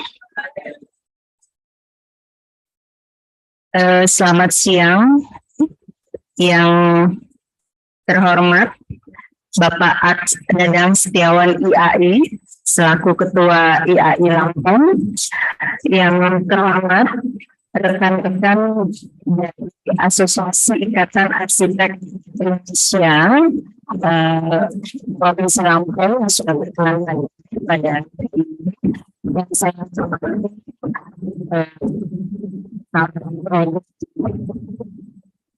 arsitektur Bapak Dr. Aris, yang saya hormati juga Bapak Dr. English Ahmad Ketua Pusat Studi ya Pak ya sekarang ya. Kemudian yang saya hormati juga Bapak Ibu dosen dari Prodi Arsitektur, yang ada juga yang saya banggakan mahasiswa arsitektur Universitas Bandar Lampung. Tabiku. Jadi sebelumnya saya sampaikan permohonan maaf dari Dekan Fakultas Teknik Bapak Insinyur Juniardi yang semestinya pada hari ini untuk acara tapi sedang ada aktivitas lainnya kemudian hari Sabtu di sini itu ada kelas acara ini acara yang kedua ya Pak ya. Jadi yang pertama itu dilaksanakan pada saat pandemi ya, dan series tahun ini memang sangat sekali ya, terutama kalau kita melihat ya dari fakultas lain kegiatan yang sangat support sekali mendukung akreditasi tidak hanya arsitektur tapi juga akreditasi fakultas teknik. Universitas Bandar Lampung. Kalau kemarin berkaca dari pengalaman akreditasi terkait itu dari Fakultas Teknik juga mewajibkan melakukan kegiatan prestasi mahasiswa dalam parameter penilaian. Nah, waktu lalu fakultas sudah menampilkan kegiatan agenda kegiatan bahwa arsitektur itu mahasiswanya banyak kegiatan yang sifat internasional sesuai dengan arsitektur kita ini juga ini baik sekali. Terima kasih juga kepada Asosiasi Kegiatan Arsitek Indonesia yang mana apakah sempat baik. Terima kasih juga Bapak ya dari teman-teman dari asosiasi yang masih percayakan Universitas Bandar Lampung khususnya prodi arsitektur untuk terlibat dalam kegiatan asosiasi.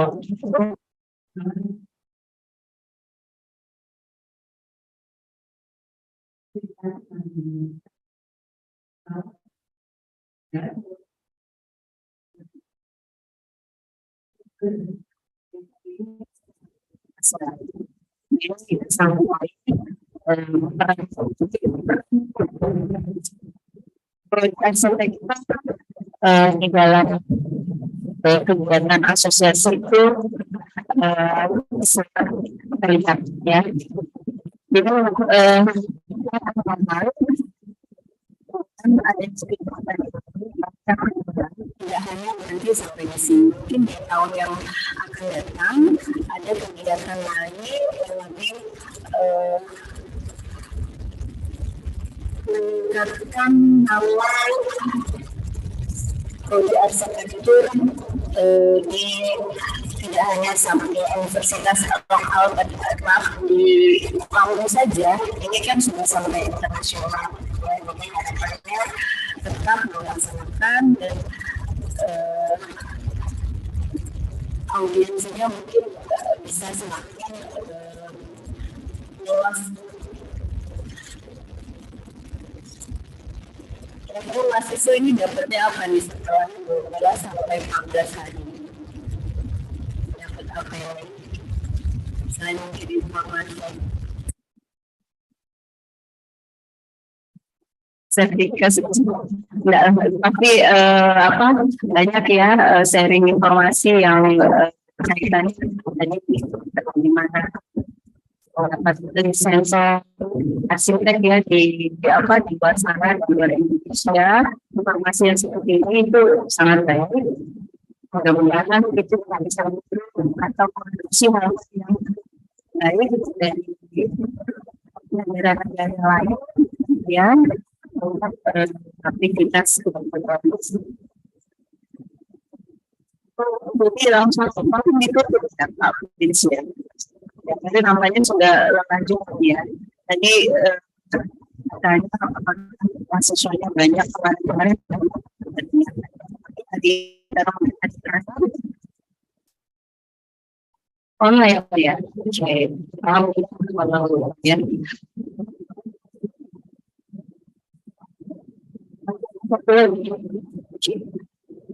Baik, jadi dengan pajak alhamdulillah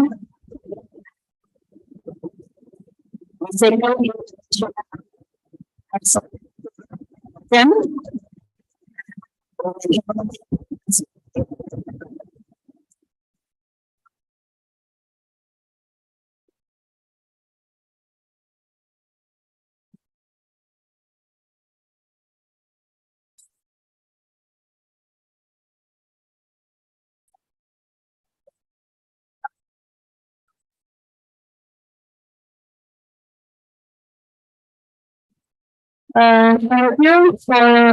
Dr. Susiawati MD for the details. now we're investing to for the next presentation.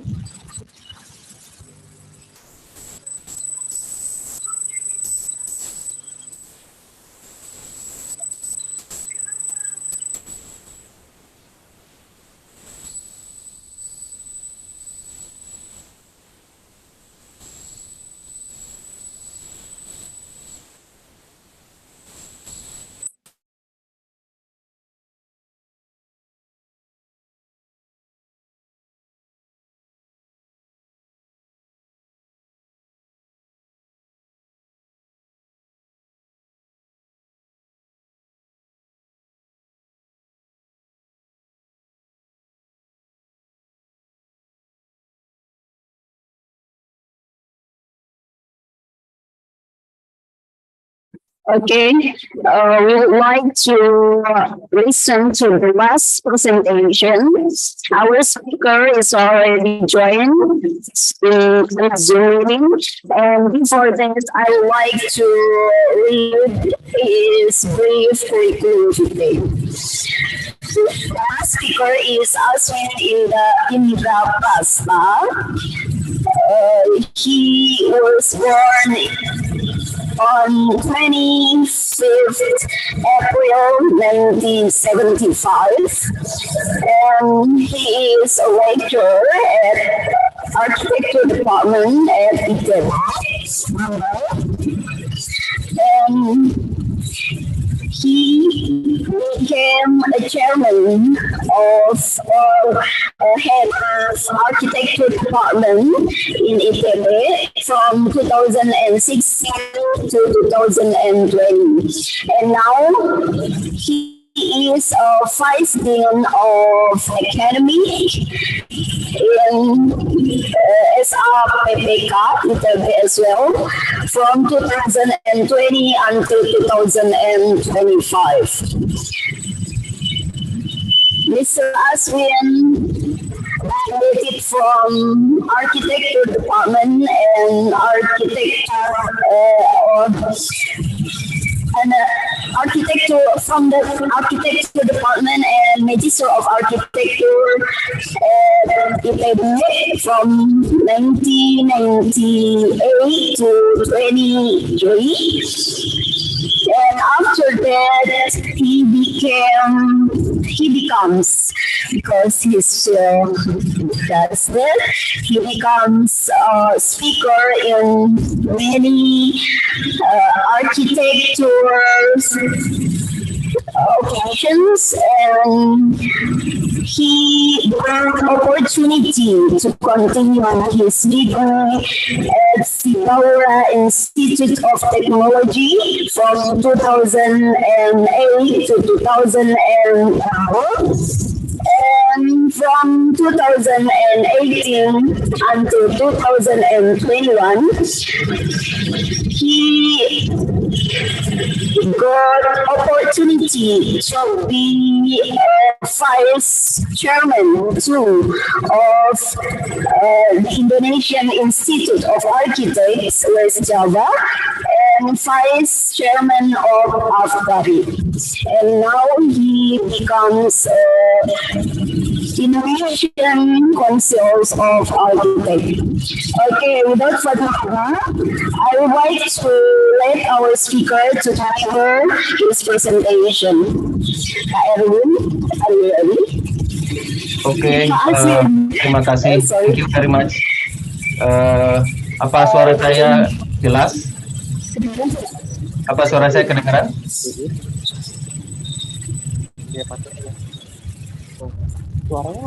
Apa suara saya jelas, Bapak dan Ibu sekalian?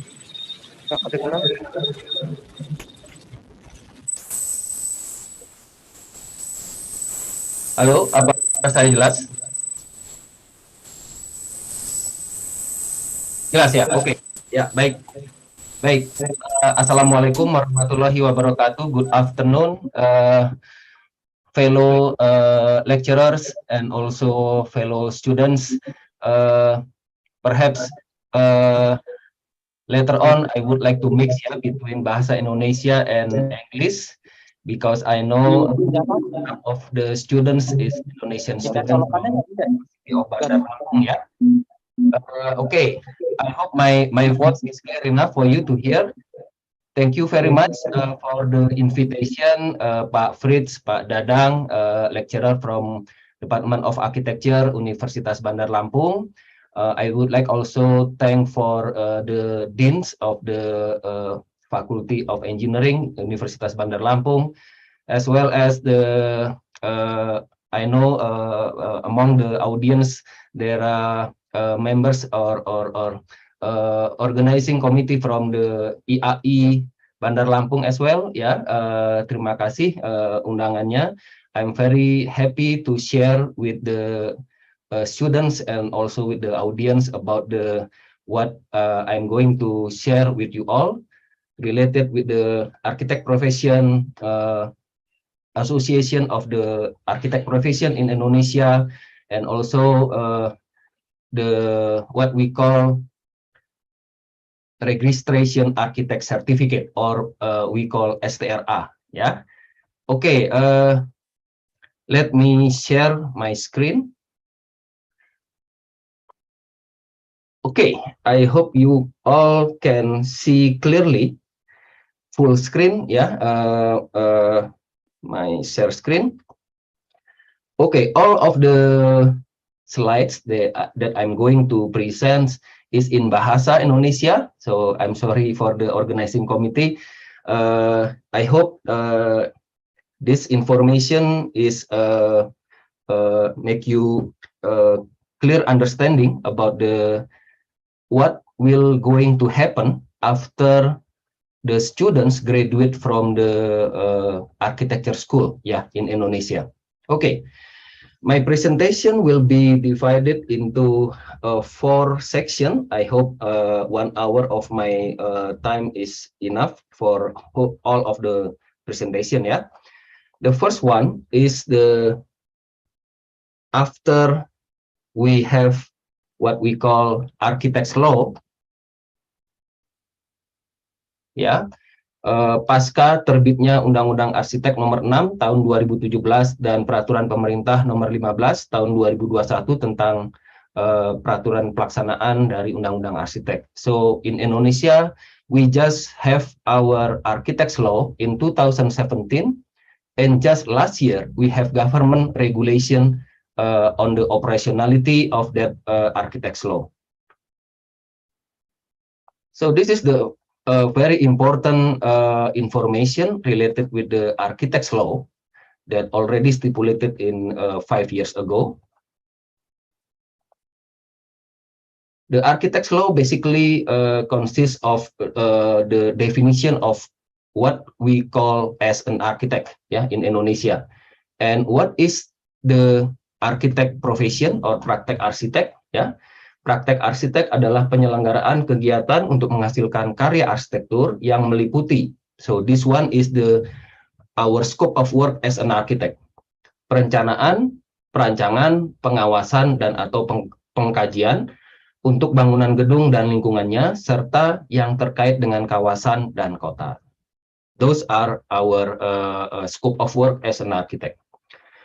So, in this definition, we have sifat kegiatan, kompetensi, okupansi. Okupansi is a role of our job. Peran, jabatan, that is occupancy. And all of those scope of work require some competencies. Yeah. In this architect's law, we have basically we have 4 competency. As an architect, ya, perencana, pengawas, kemudian pengkaji, dan lain-lain. Next, we have surat tanda registrasi arsitek, or in English we call it architect registration certificate. Yang selanjutnya disingkat STRA adalah bukti tertulis bagi arsitek melakukan praktek arsitek. So, after the issue of architect's law in 2017 and the establishment of Indonesian Board of Architects just 2 years ago, we now entering the new phase, the new what we call, yeah, the new realm of architects profession in Indonesia, yeah, because from now on, every architect required to have STRA prior he or she practice as an architect in Indonesia, ya. Pengguna jasa arsitek adalah pihak yang menggunakan jasa arsitek berdasarkan perjanjian kerja. So again, I will mix between English and in bahasa Indonesia. I hope later on I will receive some questions if you maybe need more information about this. Pengguna jasa arsitek itu bisa berupa perorangan, kelompok kerja, atau dalam badan usaha. So we have STRA, Certificate Architect Registration Certificate, but also we have license. Ya, lisensi adalah bukti tertulis yang berlaku sebagai surat tanda penanggungjawab praktek arsitek dalam penyelenggaraan izin mendirikan bangunan dan perizinan lain. So some of you may ask, what is different between STRA and lisensi? So later on I will explain more about this. Ya. So previously I talked about architect's law, architect number 6 year 2017. Following that law, we just have what we call peraturan pemerintah nomor 15 tahun 2021 tentang arsitek. Jadi para mahasiswa sekalian atau para pemirsa sekalian, ada dua dokumen hukum yang terkait langsung dengan arsitek sebagai profesi. Yang pertama adalah Undang-Undang Arsitek, Undang-Undang Nomor 6 Tahun 2017. Yang kedua adalah Peraturan Pemerintah Nomor 15 Tahun 2021 tentang pelaksanaan Undang-Undang Arsitek. Jadi itu adalah dokumen hukum yang tertinggi dalam kaitan dengan profesi arsitek di Indonesia. Nah, apa isinya Undang-Undang Nomor 6 Tahun 2017 dan kemudian dioperasionalisasikan oleh PP nomor 15 tahun 2021, isinya adalah 7 ini. Yang pertama adalah standar kinerja dan lingkup layanan arsitek. So, our scope of work already determined in this government regulation. Apa saja lingkup pekerjaan sebagai arsitek? Yang pertama, penyusunan studi awal arsitektur. Yang kedua, perancangan bangunan gedung dan lingkungan. Yang ketiga, pelestarian bangunan gedung dan lingkungan. Yang keempat, perancangan tata bangunan dan lingkungan. Yang kelima, penyusunan dokumen perencanaan teknis. Yang keenam, pengawasan aspek arsitektur pada pelaksanaan konstruksi, bangunan, dan lingkungannya. So that is basically our scope of work, our standard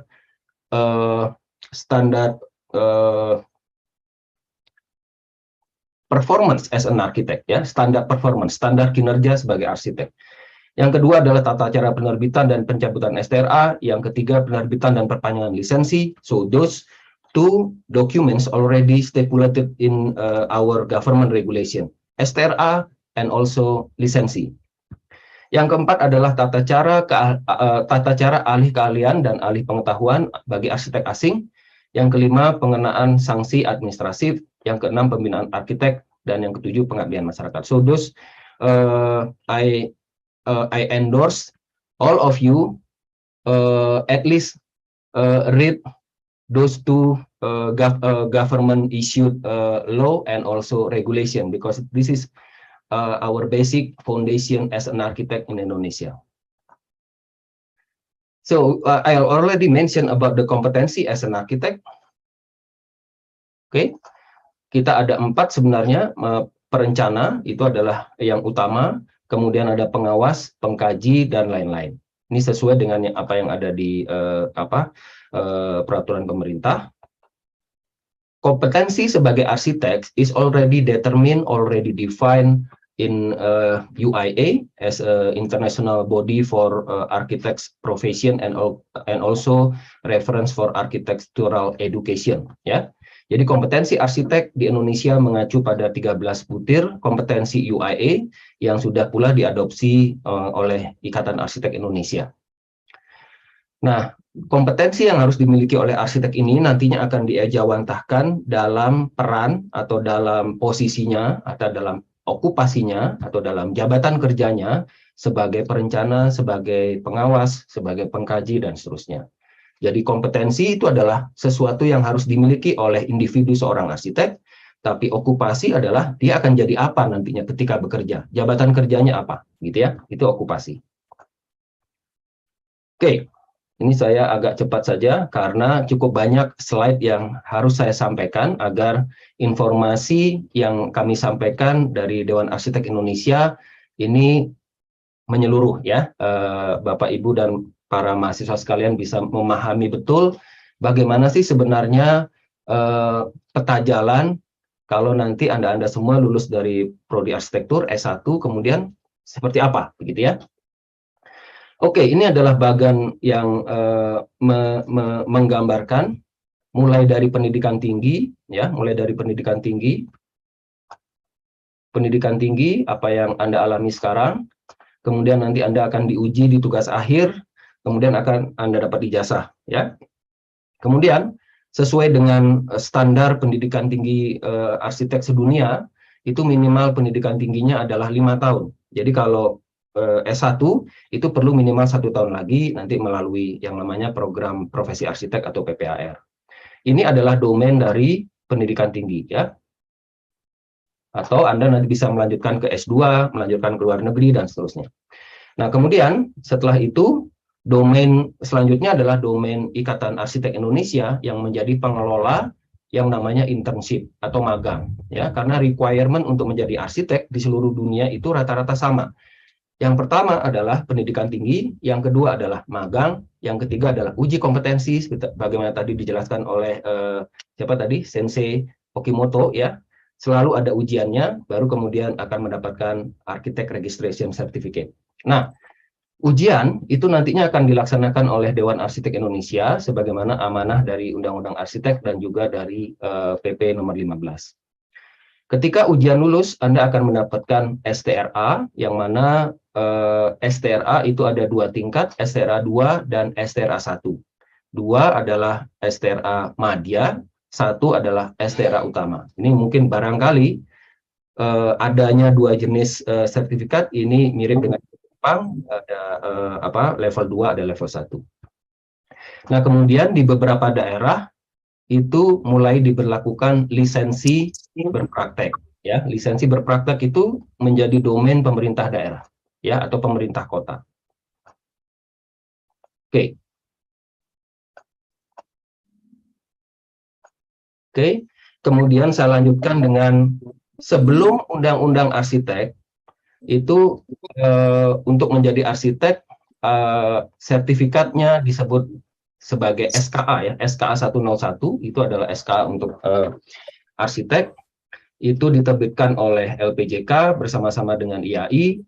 Namun setelah Undang-Undang Arsitek keluar dan mulai tahun 2021 maka LPJK tidak lagi mengeluarkan SKA untuk arsitek, sehingga semua dialihkan ke DAI sebagai penyelenggara uji kompetensi untuk menerbitkan STRA. Nah, ini adalah bagian yang menurut saya sangat-sangat penting, terutama bagi mahasiswa, untuk memahami bagaimana kalau Anda nanti lulus dari S1 ingin menjadi arsitek atau ingin bekerja. Oke, baik, saya jelaskan ya. Domain perguruan tinggi ada di sebelah kiri, sesuai dengan Undang-Undang Nomor 6 2017 dan Standar Internasional UAE mengenai pendidikan tinggi arsitek, maka durasi pendidikan tinggi arsitek itu minimal 5 tahun. Ya, 5 tahun. Nah, di Indonesia, bagaimana mencapai 5 tahun?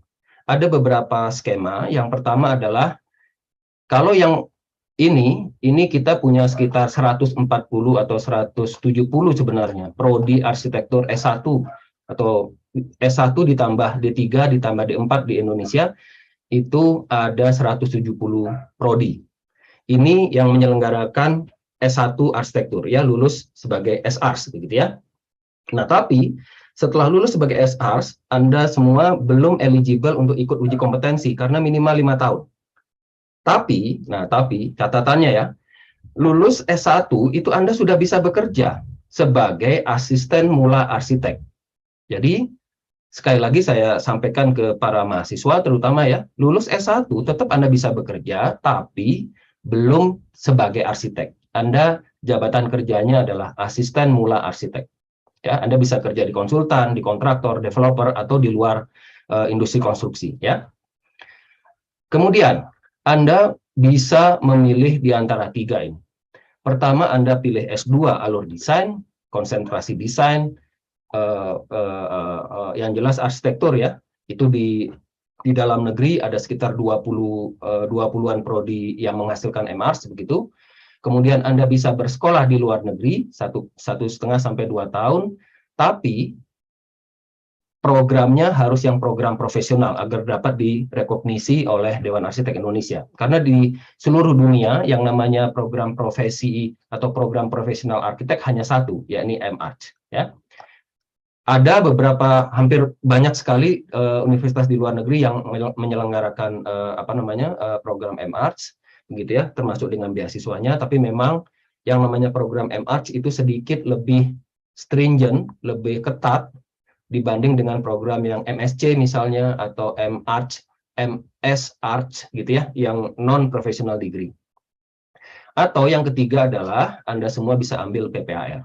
Nah, kabar baiknya adalah saat ini insya Allah ada sekitar 20-an universitas di Indonesia yang akan membuka program PPAR yang baru, begitu ya. Jadi ini melegakan sekali karena pada akhirnya Anda semua bisa memilih mau ikut PPAR di mana saja, gitu ya. Yang dekat dengan lokasi Anda, barangkali sebentar lagi di daerah Sumatera Selatan juga ada yang membuka PPAR, barangkali ya, mudah-mudahan. Nah, tadi saya sampaikan bahwa lulus S1 itu Anda bisa bekerja. Anda melamar pekerjaan di konsultan bisa. Yang tidak boleh adalah Anda ikut tender sebagai arsitek, itu nggak bisa karena Anda belum punya STRA. Ya. Kemudian lulus PPAR, ya, lulus PPAR itu pun Anda belum menjadi arsitek karena Anda belum punya STRA. Tetapi Anda dapat bekerja sebagai asisten arsitek. Ini jabatan kerjanya KKNI level 7. Apa itu KKNI nanti di slide selanjutnya. Jadi kalau lulus S1 itu level KKNI-nya 6, ya, asisten mula arsitek. Lulus PPAR itu KKN-nya level 7, naik 1 tingkat karena pendidikan profesi. Anda jabatan kerjanya adalah asisten arsitek. Anda melamar kerja sudah bisa, gitu ya. Kemudian kalau lulus S2, tetap Anda belum bisa jadi arsitek karena Anda harus mengikuti beberapa tahapan lagi ya. Tapi Anda bisa bekerja. Anda melamar pekerjaan bisa. Jabatan kerjanya masih asisten arsitek. Karena level 8 itu nantinya harus ikut uji kompetensi juga seperti halnya yang PPAR, gitu ya. Oke, ini adalah domain perguruan tinggi. Jadi minimal yang harus diingat adalah kalau Anda memang ingin jadi arsitek ber-STRA, nantinya berlisensi, minimal pendidikannya 5 tahun, ya. Kemudian selanjutnya setelah lulus nih S1, apa yang harus dilakukan? Atau saya mau langsung PPAR, Pak, saya mau langsung S2, bisa. Tapi kalau Anda mau kerja itu juga bisa, ya. Ini akan dikelola oleh yang namanya IAI, ya. Ini domain organisasi profesi. Di Indonesia namanya Indonesian Institute of Architect atau IAI, ya.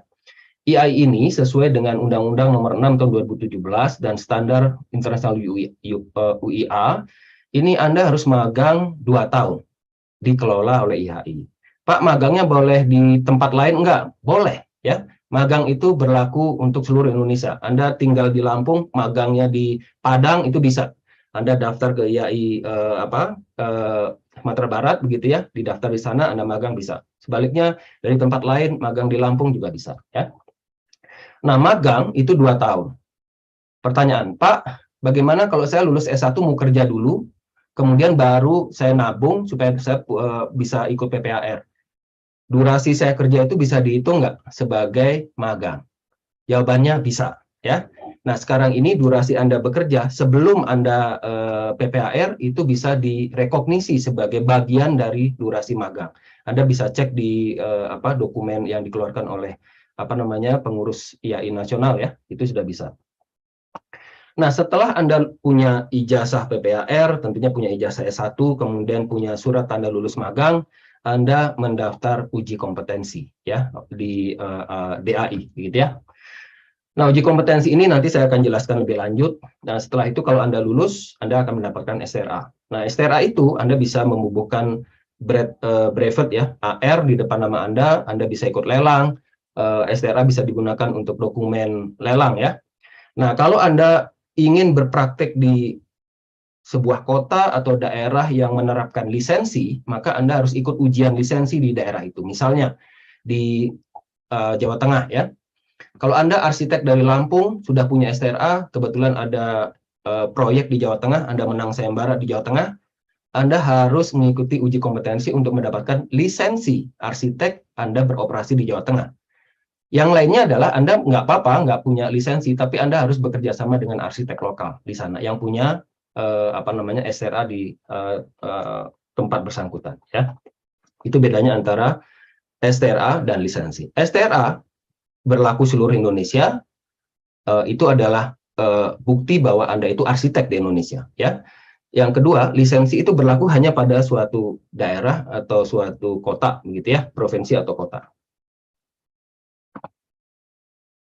Oke, ini sekilas saja tentang Undang-Undang Nomor 6 Tahun 2017 tentang arsitek.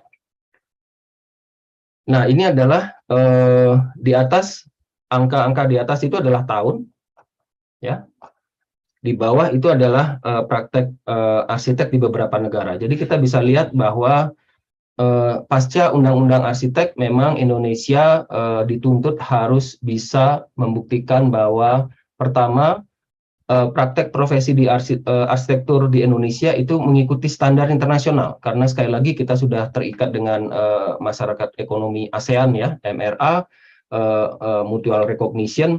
Jadi mau tidak mau kita harus naik level ya, kita harus bangkit begitu ya, kita harus membuktikan bahwa arsitek di Indonesia kompeten ya, bekerja sama dengan arsitek-arsitek luar negeri. Karena itulah salah satu yang fundamental adalah pendidikannya. Jadi kita di Indonesia pendidikannya berupaya agar minimal 5 tahun terpenuhi dengan cara tadi dua. Either 4 tahun sarjana ditambah PPHR atau 4 tahun sarjana ditambah magister alur desain. Kemudian internship atau magang di seluruh dunia itu masih berlaku 2 tahun karena itu memang standar dari UIA. Kemudian semuanya ada uji kompetensi di seluruh asosiasi profesi atau board of architect di beberapa negara itu adalah ujian. Tadi di Jepang juga ada ujian, malah passing grade-nya sangat ketat ya, 40% maksimal itu lewat gitu ya. Itu kenyataannya begitu ya. Oke, ini mengulang apa yang tadi saya sampaikan tentang persyaratan menjadi arsitek sesuai dengan undang-undang. Jalur pendidikan itu minimal 5 tahun, magang 2 tahun. Ya. Bagaimana dengan yang lain, jalur yang lain? Jadi begini, setelah undang-undang arsitek, maka di Indonesia ini memungkinkan seseorang yang berlatar belakang bukan dari S1 arsitektur itu untuk bisa ikut ujian. Ya. Jadi mengikuti apa yang namanya rekognisi pembelajaran lampau. Ini minimal 10 tahun berkiprah di dunia arsitektur. Ini S1-nya itu bisa dari luar arsitektur ya. Ini juga RPL ini ada di beberapa negara, seperti kita tahu di Jepang itu ada, di Riba itu ada begitu ya. Tapi semuanya itu akan lewat uji kompetensi ya. Bagaimana yang tadi saya sampaikan. Oke. Nah, ini kemudian pembinaan arsitek pada setiap tahap. Jadi misalnya nanti beberapa tahun setelah ini, misalnya Anda sekarang tingkat 4 atau tingkat 3, setelah lulus tambah 1 tahun PPAR, tambah 2 tahun magang atau in between ya. Kira-kira 4 tahun dari sekarang Anda bisa jadi arsitek, itu Anda akan mengikuti ujian dulu. Ya, ujian. Jadi nanti setelah Anda mendapatkan STRA, maka STRA itu berlaku 5 tahun. Ya.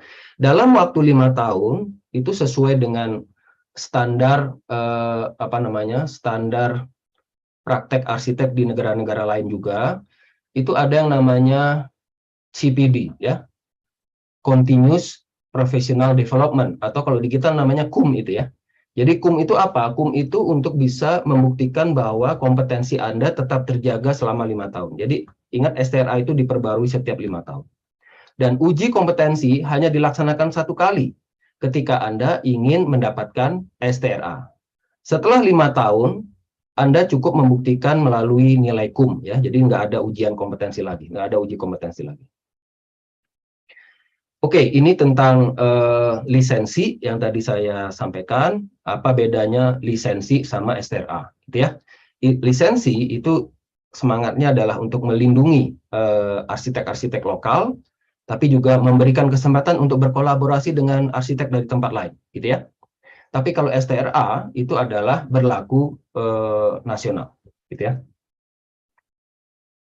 Lisensi dulu namanya IPTB kalau di Jakarta, atau kalau di Jawa Barat namanya, atau di Bandung namanya SLBP. Ya, sekarang namanya lisensi.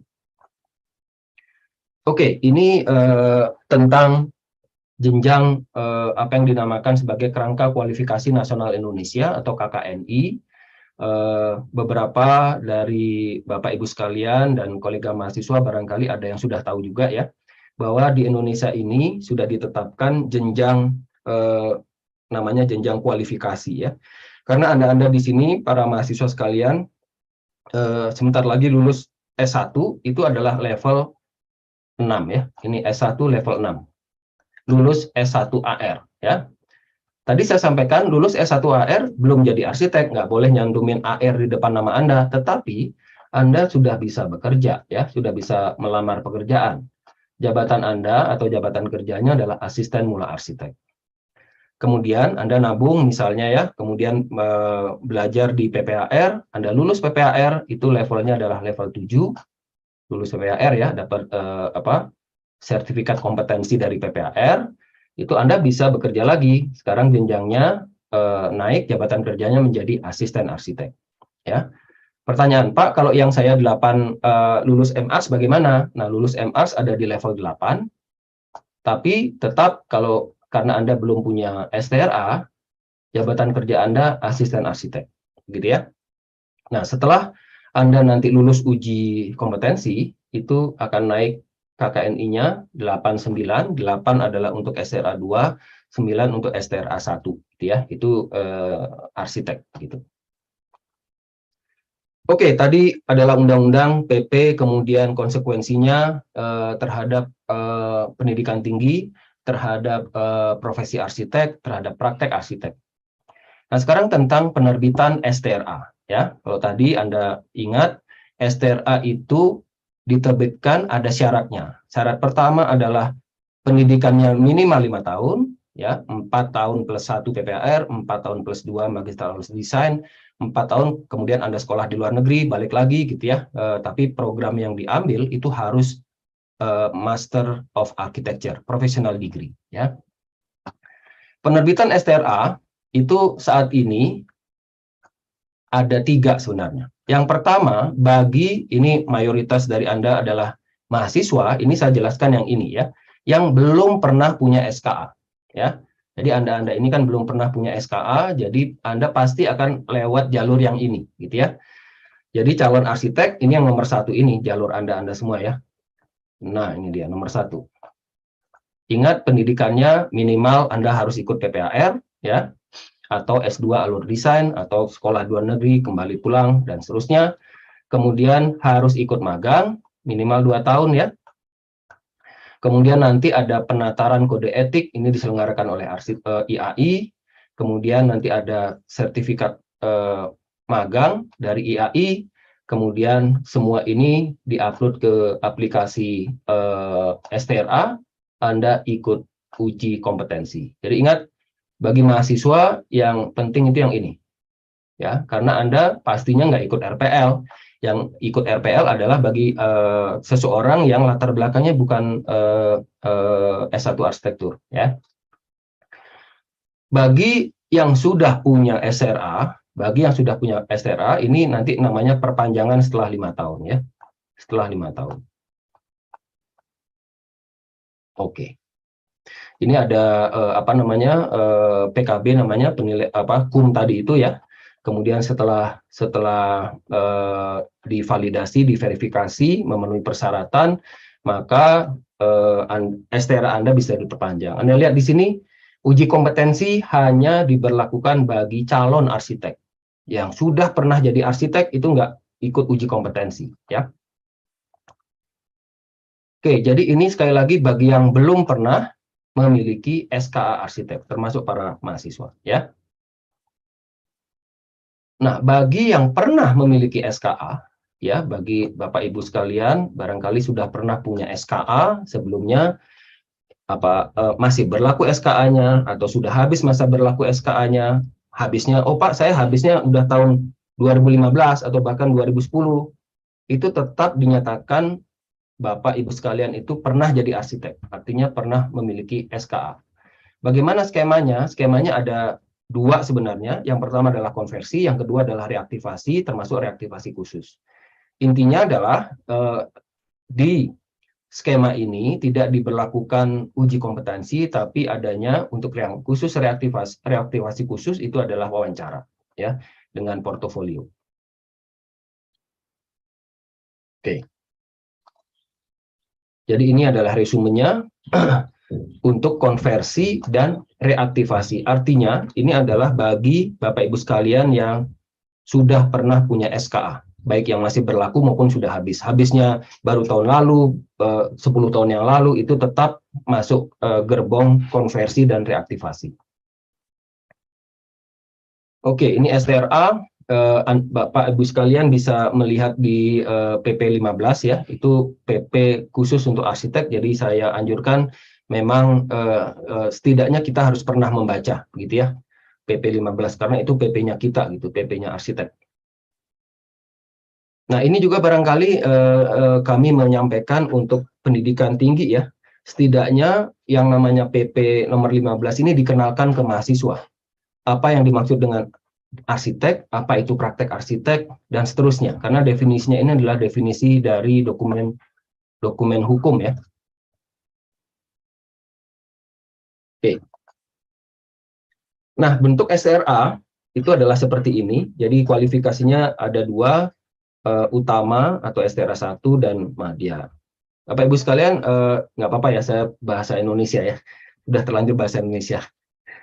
Maksudnya supaya apa yang saya sampaikan lebih bisa dipahami. Mudah-mudahan seperti itu ya. Semua mekanisme pemrosesan STRA dilakukan online oleh yang bersangkutan ya. Jadi ini adalah hal yang berubah. Sekali lagi ada perubahan yang sangat fundamental sebelum Undang-Undang Arsitek dan setelah Undang-Undang Arsitek. Setelah Undang-Undang Arsitek, STRA itu diproses oleh individu yang bersangkutan ya. Jadi semuanya mengakses laman atau aplikasi ini ya untuk mendapatkan STRA baik melalui skema konversi, reaktivasi khusus maupun uji kompetensi ya. Ini adalah contoh PDF dari STRA. Ini kebetulan almarhum Pak Karnaya sebagai pemegang STRA nomor 1 ya. Bagian depan ini adalah nama, nomor registrasi, dan seterusnya. Bagian belakang ini adalah 13 butir kompetensi arsitek. Oke, ini adalah ininya, apa namanya, sekali lagi, diagram yang hopefully dapat menyederhanakan pemahaman Bapak dan Ibu sekalian, serta mahasiswa sekalian tentang peta jalan menjadi arsitek di Indonesia. Oke. Ini alur pemohonan STRA, saya pikir nanti Bapak dan Ibu bisa membaca sendiri. Intinya semua proses itu pertama dilakukan oleh individu bersangkutan, kedua pemrosesan STRA dilakukan oleh pertama verifikasi dan validasi oleh UPT di provinsi, kemudian oleh UPT pusat, kemudian komite registrasi di Dewan Arsitek Indonesia. Nah, bagian ketiga, kalau tadi tentang penerbitan STRA, persyaratannya apa, kemudian masa berlakunya, kemudian skema untuk mendapatkan STRA. Nah, sekarang tentang pendidikan arsitektur dan pendidikan profesi arsitek di Indonesia. Ini sebagian sudah saya sampaikan di slide-slide sebelumnya. Jadi, program studi arsitektur di Indonesia itu masuk dalam rumpun terapan, ya, rumpun pengetahuan terapan, di mana di Indonesia ini arsitektur itu menyebar dari mulai D3, D4, kemudian S1, S2, S3, kemudian program studi arsitektur ini pun tidak hanya berada pada domain Kementerian Pendidikan dan Kebudayaan, Riset dan Teknologi, tetapi juga ada di domainnya Kementerian Agama, gitu ya, ada di domainnya kementerian yang lain, gitu ya. Jadi bermacam-macam dari Sabang sampai Merauke, ya. Ada sekitar 170 yang tercatat di Dikti, anggota Aptari ada sekitar 140. Oke, nah ini memang sesuatu yang harus diharmonisasi terkait dengan gelar, karena Permen 154 ini muncul sebelum Undang-Undang Arsitek keluar. Jadi di sini muncul nomenklatur bahwa gelar yang disematkan oleh pendidikan profesi arsitek PPAR itu adalah AR. Ya, padahal sesuai dengan undang-undang yang tingkatannya lebih tinggi dari Permen, itu AR itu hanya bisa dikeluarkan setelah yang bersangkutan mendapatkan STRA, gitu ya. Oke, ini profil lulusan. Saya kira saya skip aja ya. Sekali lagi kami ingatkan bahwa pendidikan formal untuk menjadi arsitek di Indonesia itu sejauh ini ada 2 ya, 4+1, 4 tahun sarjana arsitektur, 1 tahun PPAR, 4 tahun sarjana arsitektur, kemudian MArs, atau pendidikan langsung 5 tahun, tapi ini belum dilaksanakan, gitu ya. Oke, ini definisi arsitek sebagaimana tadi sensei yang dari Jepang menyampaikan bahwa menjadi arsitek itu adalah panggilan, begitu ya, karena pekerjaannya berat, sekolahnya lama, biayanya mahal, gajinya nggak begitu besar juga, kita dia middle kata dia gitu ya. Tapi Anda ini berada di sini di prodi UBL ini karena memang punya passion untuk menjadi arsitek. Karena itu jangan tanggung-tanggung kalau sudah S1-nya arsitektur langsung Anda menetapkan untuk beberapa tahun lagi dapat STRA. Itu yang paling bagus ya. Karena nanti setelah ujung STRA Anda bisa apply untuk lisensi dimanapun di Indonesia, kemudian nanti Anda naik ke Asian Architect supaya Anda bisa berkiprah di negara-negara selain di Indonesia, atau bisa sebagai partner lokal kalau ada arsitek asing yang punya proyek di Indonesia. Oke, ini mengulang yang tadi, ini menurut saya sih diagram yang harus Anda, terutama bagi mahasiswa, harus Anda ingat begitu ya. Pertanyaan, Pak, bagaimana kalau saya lulus S1 arsitektur, sebenarnya saya nggak mau jadi arsitek, saya mau jadi insinyur, Pak, gimana? Oke, itu sebenarnya path yang lain yang bisa Anda ambil, para mahasiswa sekalian ya. Saat ini Badan Kejuruan Teknik Arsitektur dari PII itu pun tengah berkoordinasi ya dengan IAI, karena begini, kita tidak menutup mata bahwa prodi arsitektur itu setidaknya di tempat saya di ITB hanya maksimal 20% yang akan jadi arsitek. Yang lainnya itu bisa jadi ke developer, bisa jadi ke manajemen proyek, bisa jadi macam-macam. Nah, peta jalan mereka itu adalah opsi yang akan mereka ambil, begitu ya. Kalau yang mau jadi arsitek, kita sudah punya semua instrumennya, ya. Mulai dari asosiasi profesi kita punya, dewan arsitek kita punya. Nah, kalau untuk jadi insinyur, yang pertama itu Anda harus memastikan bahwa Anda bisa diterima untuk menjalani program profesi insinyur. Beberapa rekan saya itu memang sudah punya STRI, ya. Jadi nggak ada masalah. Apalagi nanti misalnya BK arsitektur sudah dikeluarkan, maka beberapa perguruan tinggi akan membuka program profesi insinyur untuk teknik arsitektur, misalnya ya. Jadi itu adalah jalan yang lain. Nah, nanti yang mengurusi itu domain yang lain. Barangkali saya juga belum tahu begitu ya. Tapi ini yang kami siapkan, ini adalah untuk yang jadi arsitek. Waktu saya tinggal berapa menit ya, barangkali. Mudah-mudahan sedikit lagi ya. Oke, ini tadi tentang PPAR-nya ya. PPAR sendiri sebagai bagian dari program profesi itu sudah diatur oleh pemerintah ya. Jadi di PPAR yang sekarang berlaku, setiap program PPAR dia mayoritas akan menerima mahasiswa dari dalam institusinya sendiri ya. Jadi itu memang tujuannya supaya jadi bridging program supaya pendidikan tinggi 5 tahun terpenuhi. Tetapi di beberapa program PPAR dia juga menerima dari mahasiswa dari universitas lain, tentunya dengan mekanisme saringan tertentu gitu ya. Oke, ini Ini dia. Barangkali ini juga perlu saya sampaikan kepada tidak hanya mahasiswa tapi juga sivitas akademika, terutama dosen. Ya, 13 butir kompetensi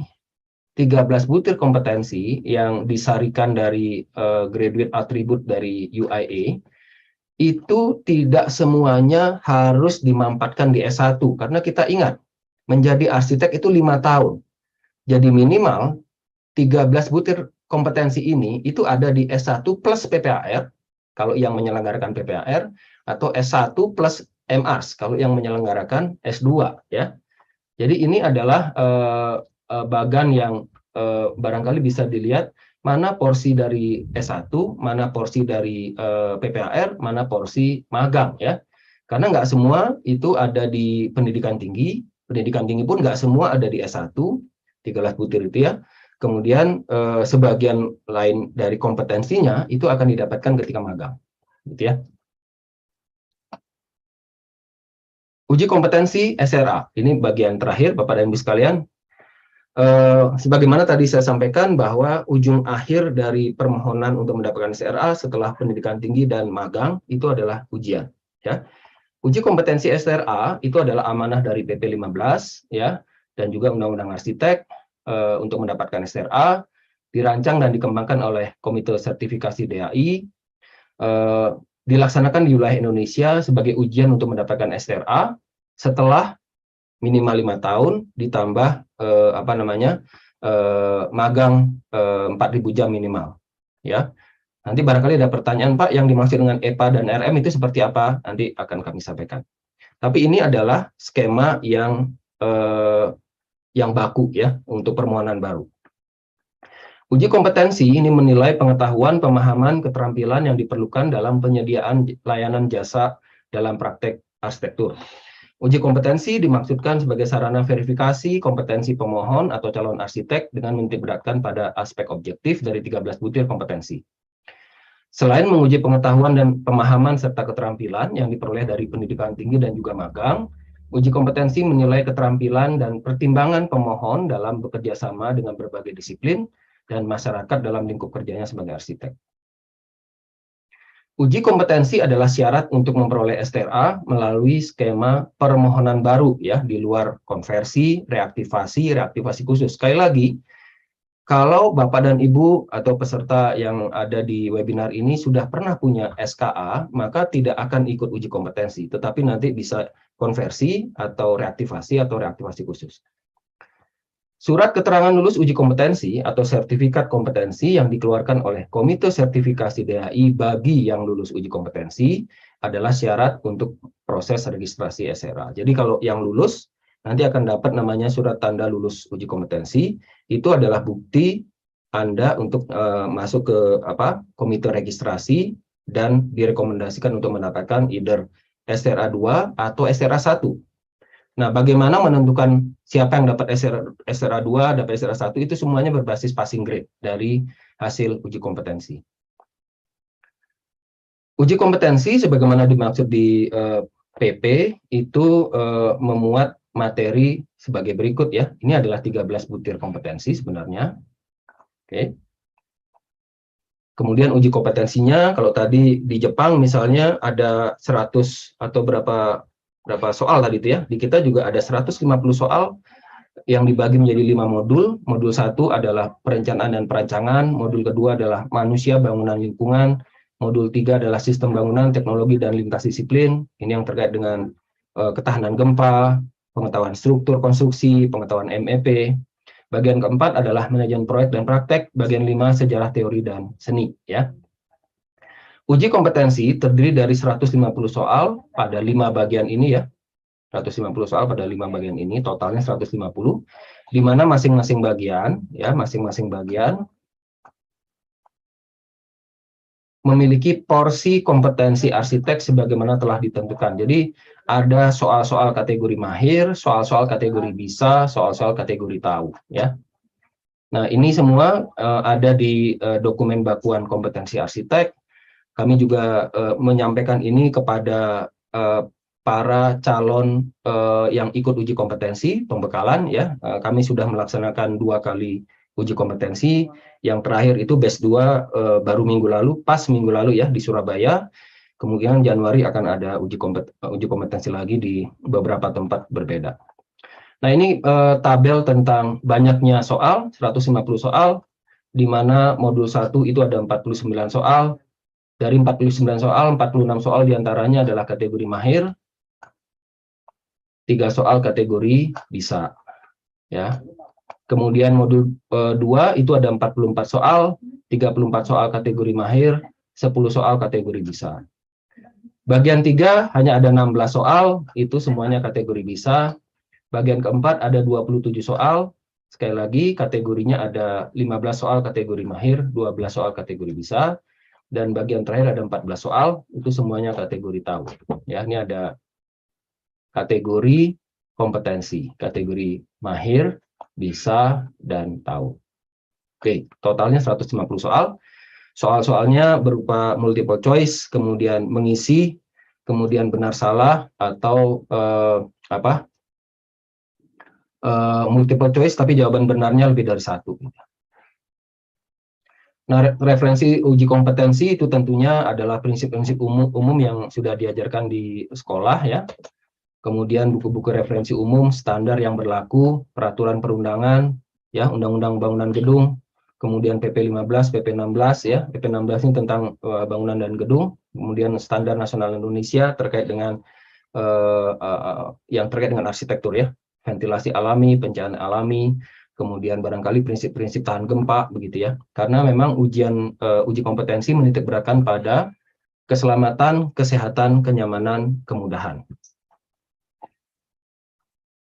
Oke, barangkali itu yang bisa saya sampaikan. Silakan kalau ada yang bertanya dalam kerangka waktu yang disediakan oleh panitia, gitu ya. Terima kasih. Wassalamualaikum warahmatullahi wabarakatuh. Waalaikumsalam warahmatullahi wabarakatuh. Terima kasih kepada Pak Aswin yang sudah menjelaskan secara detail ya bagaimana tahapan kita sebagai arsitek atau bangunan berpraktek di Indonesia. Oke, untuk sebagai informasi sebenarnya di sini banyak sekali rekan-rekan IAI yang sudah hadir.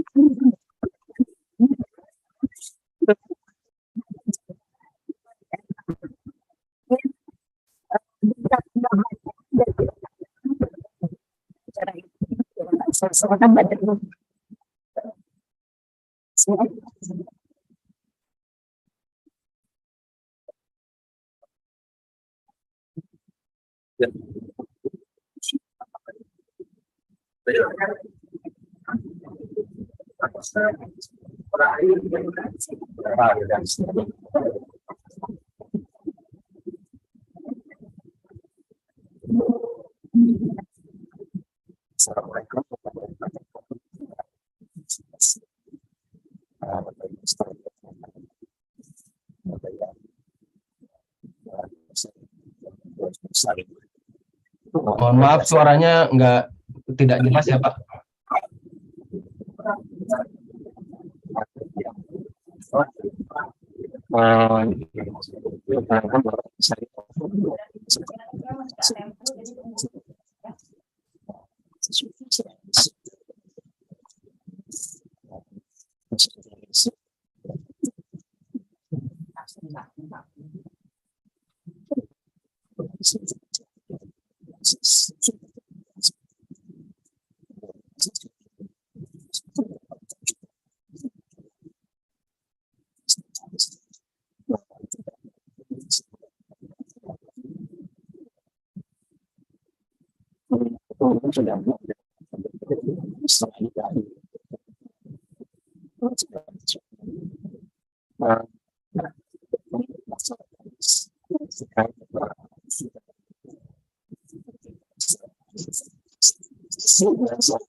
Baik Pak, mungkin tadi tidak terdengar Pak Aswin. Terima kasih Pak Aswin Oke, atas baik.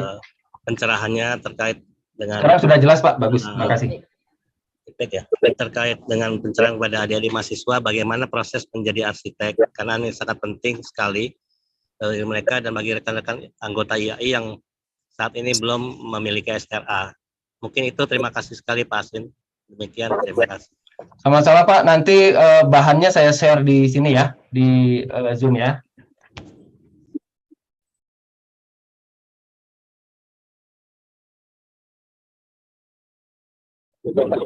Ya, oke. Pak Asmi masih ada waktu nggak bisa singkat jawab, Pak? Enggak, silakan. Enggak. Baik, silakan bagi yang hadir di sini. Bahasa Indonesia. Oke, selamat sore Bapak Pak Aswin. Sore Pak. Oke. Iya Pak, perkenalkan saya Jamaluddin Pak. Baik, yang saya mau tanyakan ini perihal alur permohonan STRA. Ya, teman-teman ini ada yang lulusan di atas 2016, Mas, khususnya rekan-rekan nih kesulitan jarak antara Jakarta sama Lampung, terus gitu ngambil PPAR lumayan agak agak rumit karena kan di Lampung belum ada nih, khususnya di Sumatera baru ada di USU. Yang saya mau tanyakan itu beralurkah, harus semisal PPAR dulu baru magang atau boleh magang dulu baru PPAR gitu? Ada juga kan yang ngumpulin uang dulu gitu kan. Betul, baru dia pendidikan lagi seperti itu. Baik Bapak, mungkin itu aja, terima kasih. Assalamualaikum warahmatullahi wabarakatuh. Waalaikumsalam warahmatullahi wabarakatuh. Pak Jamal, terima kasih pertanyaannya. Ini saya kemarin mendapatkan informasi, sebenarnya ini keputusan pengurus nasional Pak ya. Jadi begini, S1 yang barangkali belum berkesempatan untuk langsung ke PPAR, itu bisa kerja dulu Pak. Nah, kerja itu nanti bisa diakui ya, direkognisi sebagai bagian dari magang 2 tahun itu Pak. Tetapi kerjanya itu yang maksimal diakui sebelum dia ambil PPAR atau alur desain itu 1 tahun Pak, maksimal. Jadi ini perlu juga saya informasikan kembali ya, bahwa lulusan S1 bisa bekerja sebagai asisten mula arsitek itu sebelum dia PPAR itu maksimal akan direkognisi ketika dia bekerja di di konsultan arsitektur itu maksimal 1 tahun Pak. Setelah itu dia ikut PPAR atau ambil S2, kemudian setelah itu lulus dari S2 dia hanya menambah 1 tahun lagi Pak. Sementara itu yang menjadi kebijakan dari KPN yang saya tahu Pak ya.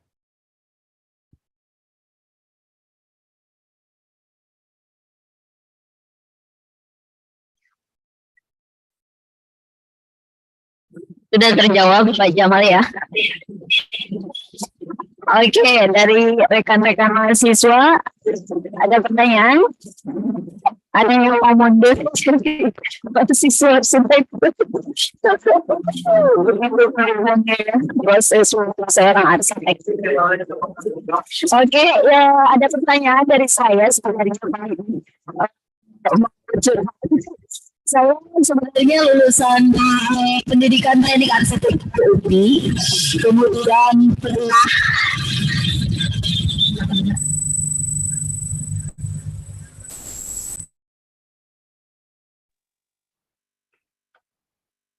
Halo, suara saya kedengeran Pak? Ya, kedengeran Bu, kedengeran. Ya, saya mau sedikit curhat. Saya kan lulusan pendidikan teknik arsitektur ya Pak, bukan arsitektur. Jadi dulu tapi pernah punya SKA, cuma bukan dari IAI.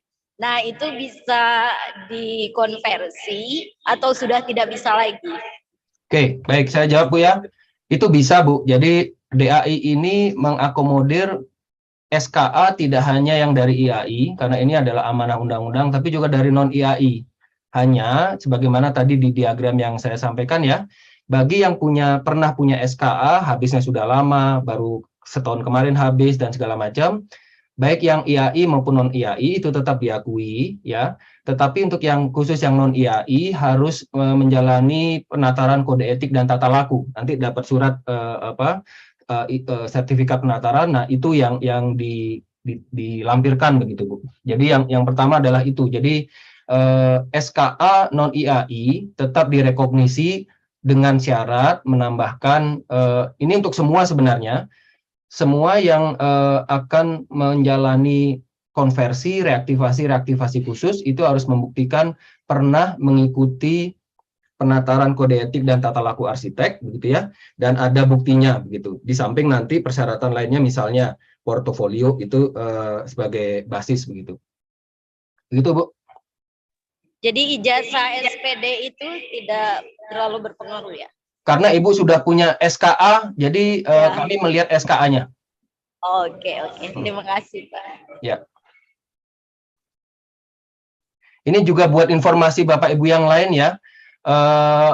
Sepanjang Bapak Ibu pernah punya SKA, itu oleh negara direkognisi pernah menjadi arsitek gitu, Bapak dan Ibu sekalian.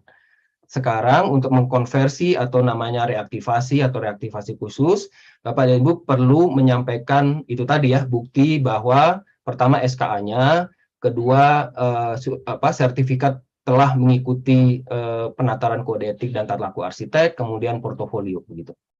Sesuai dengan persyaratan konversi, reaktivasi khusus. Gitu ya. Oke, baik Pak. Terima kasih. Ada lagi yang mau bertanya atau mungkin di Zoom? Ayo.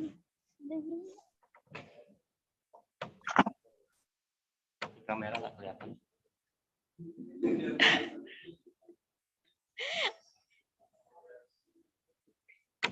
Pak Randy bertanya, Pak Randy. Oh, silakan Pak Henry. Pak Dr. Randy ya. Selamat ya. Assalamualaikum Pak Swin. Terima kasih Pak. Ya. Ya, izin bertanya Pak Swin. Ini terkait pedagogi sebetulnya. Ya. Jadi untuk mahasiswa tuh menurut saya yang pentingnya pertanyaan saya tuh, jadi ke depan ini apakah akan ada sumber belajar Pak yang authorized dan mudah diakses gitu? Ya kan kalau kita tahu di Jepang tuh ada buku yang berwarna-warni itu loh Pak. Jadi menurut saya nggak fair ketika kita sebelum getting into the examination, tapi kita nggak punya acuan yang pas. Tadi udah sedikit dimention sama Pak Swin, undang-undang ini, undang-undang ini, undang-undang. Ya. Itu Pak Swin. Terima kasih Pak Swin, punten. Ya, terima kasih Dr. Randy. Ini pertanyaan yang sangat penting ya. Dan juga kami secara singkat bisa menjawab begini. Karena kita baru menyelenggarakan uji kompetensi itu 2 kali dengan peserta 36 ditambah 28 itu 64 begitu ya. Kami belum bisa membuat atau mencetak handbook seperti halnya di Jepang maupun di Amerika ya, ARE itu ya. Tapi kami akan merencanakan di tahun depan barangkali ada semacam kisi-kisi soal atau handout yang lebih bisa dipelajari, meskipun kami setiap kali uji kompetensi itu seminggu sebelumnya kami berikan pembekalan, ada contoh soal dan segala macam. Tetapi memang itu tidak cukup ya, karena tadi seperti yang disampaikan oleh rekan dari Jepang, ujian arsitek itu memang di beberapa negara itu cukup sulit ya. Seperti misalnya di Malaysia itu passing yang lewat, yang lulus sekali langsung lulus semua itu hanya 30%. Tadi di Jepang juga sekitar itu ya. Nah, di kami batch 1 kemarin 50-an% begitu ya. Dan kami kan ini baru pertama kali ada uji kompetensi karena ada undang-undang arsitek, tapi kami merencanakan nantinya, kami juga membayangkan Pak Randy ya, nantinya bakal ada inisiatif untuk membuat semacam handbook ya untuk architect examination in Indonesia gitu.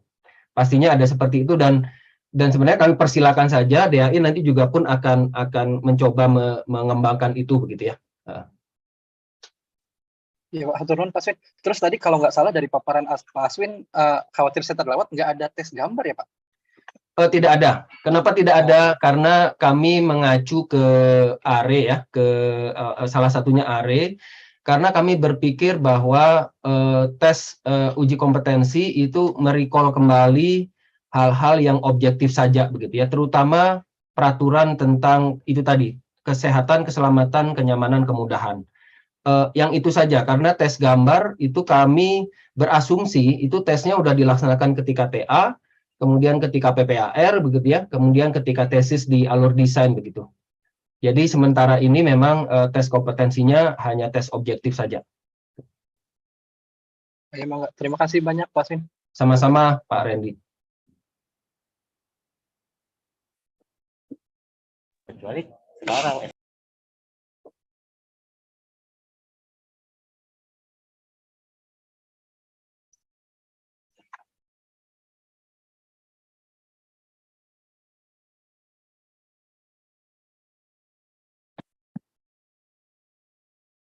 Oke, ada pertanyaan lagi? Oh, ada satu lagi Pak Aswin. Mohon. Selamat sore Pak Aswin. Selamat sore Pak. Saya cuma mau tanya mengenai batas waktu reaktivasi ataupun konversi. Seperti kemarin yang saya tahu kan ada pembatasan waktu di bulan Oktober atau November kemarin. Apakah ini diperpanjang Pak? Ya, ya.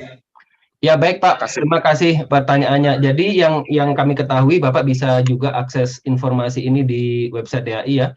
Pendaftaran untuk konversi reaktivasi khusus itu sampai di 31 Desember Pak pendaftarannya ya. Tapi nanti pembayaran itu bisa diproses setelah itu Pak. Kalau memang dirasa belum sempat gitu ya. Tapi setidaknya mendaftar artinya registrasi di mana di aplikasi baik yang konversi, reaktivasi khusus itu masih dibuka sampai akhir Desember Pak. Makanya kemarin IAI nasional sempat membroadcast itu ya lewat UAME IAI Bapak Ibu sekalian yang pernah punya SKA dan akan menjadi STRA melalui 3 itu, jangan khawatir nggak akan ikut uji kompetensi bagi yang pernah punya SKA ya. Tapi itu tadi batas untuk pendaftarannya itu 31 Desember kalau tidak salah Pak ya. Tapi itu batas pendaftarannya. Jadi artinya membayar atau apapun prosedurnya itu bisa follow up dari situ Pak. Kalau memang belum sempat ya. Misalnya yang sering terjadi adalah Pak, saya tuh hukumnya belum cukup, tapi registrasi aja dulu Pak, mendaftar di situ nanti sambil jalan dilengkapi hukumnya begitu Pak PKB.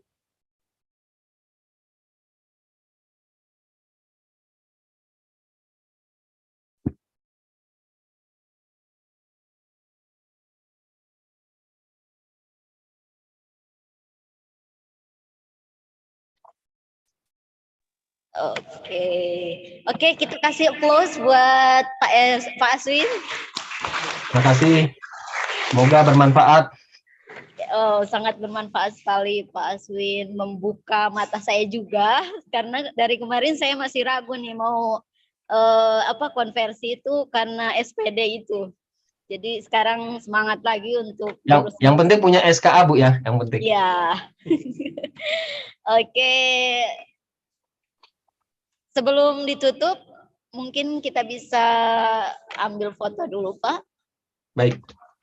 Oke, saya akan hitung. 1, 2, 3. 1, 2, 3.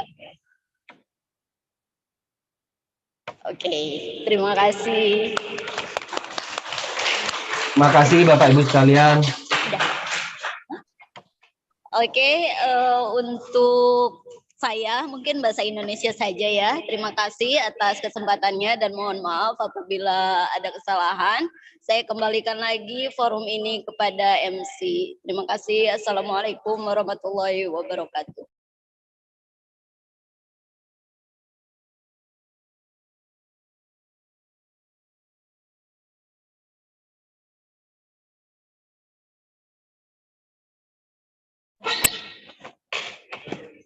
Oke.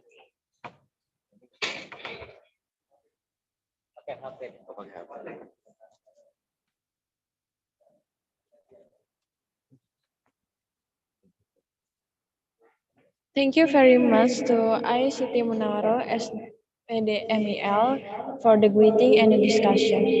And And thank you very much to our amazing speakers, Christina Sunario, Donatus Gurnito, Yusuke Okimoto, and Aswin Indra Prasta. Hopefully, all of us can take the knowledge as many as possible. To all participants, I would like to remind you once again to sign your attendance from the link on the chat box. And also, for all participants, please don't leave the auditorium because we will be announcing the UBL Architecture Design Award ceremony after the photo session. On behalf of the committee, I would like to extend our appreciation to each and every one of you for attending today's webinar. From the deepest of our heart, we do apologize if there were mistakes. Thank you very much for your kind attention and see you at the next session. Wassalamualaikum warahmatullahi wabarakatuh.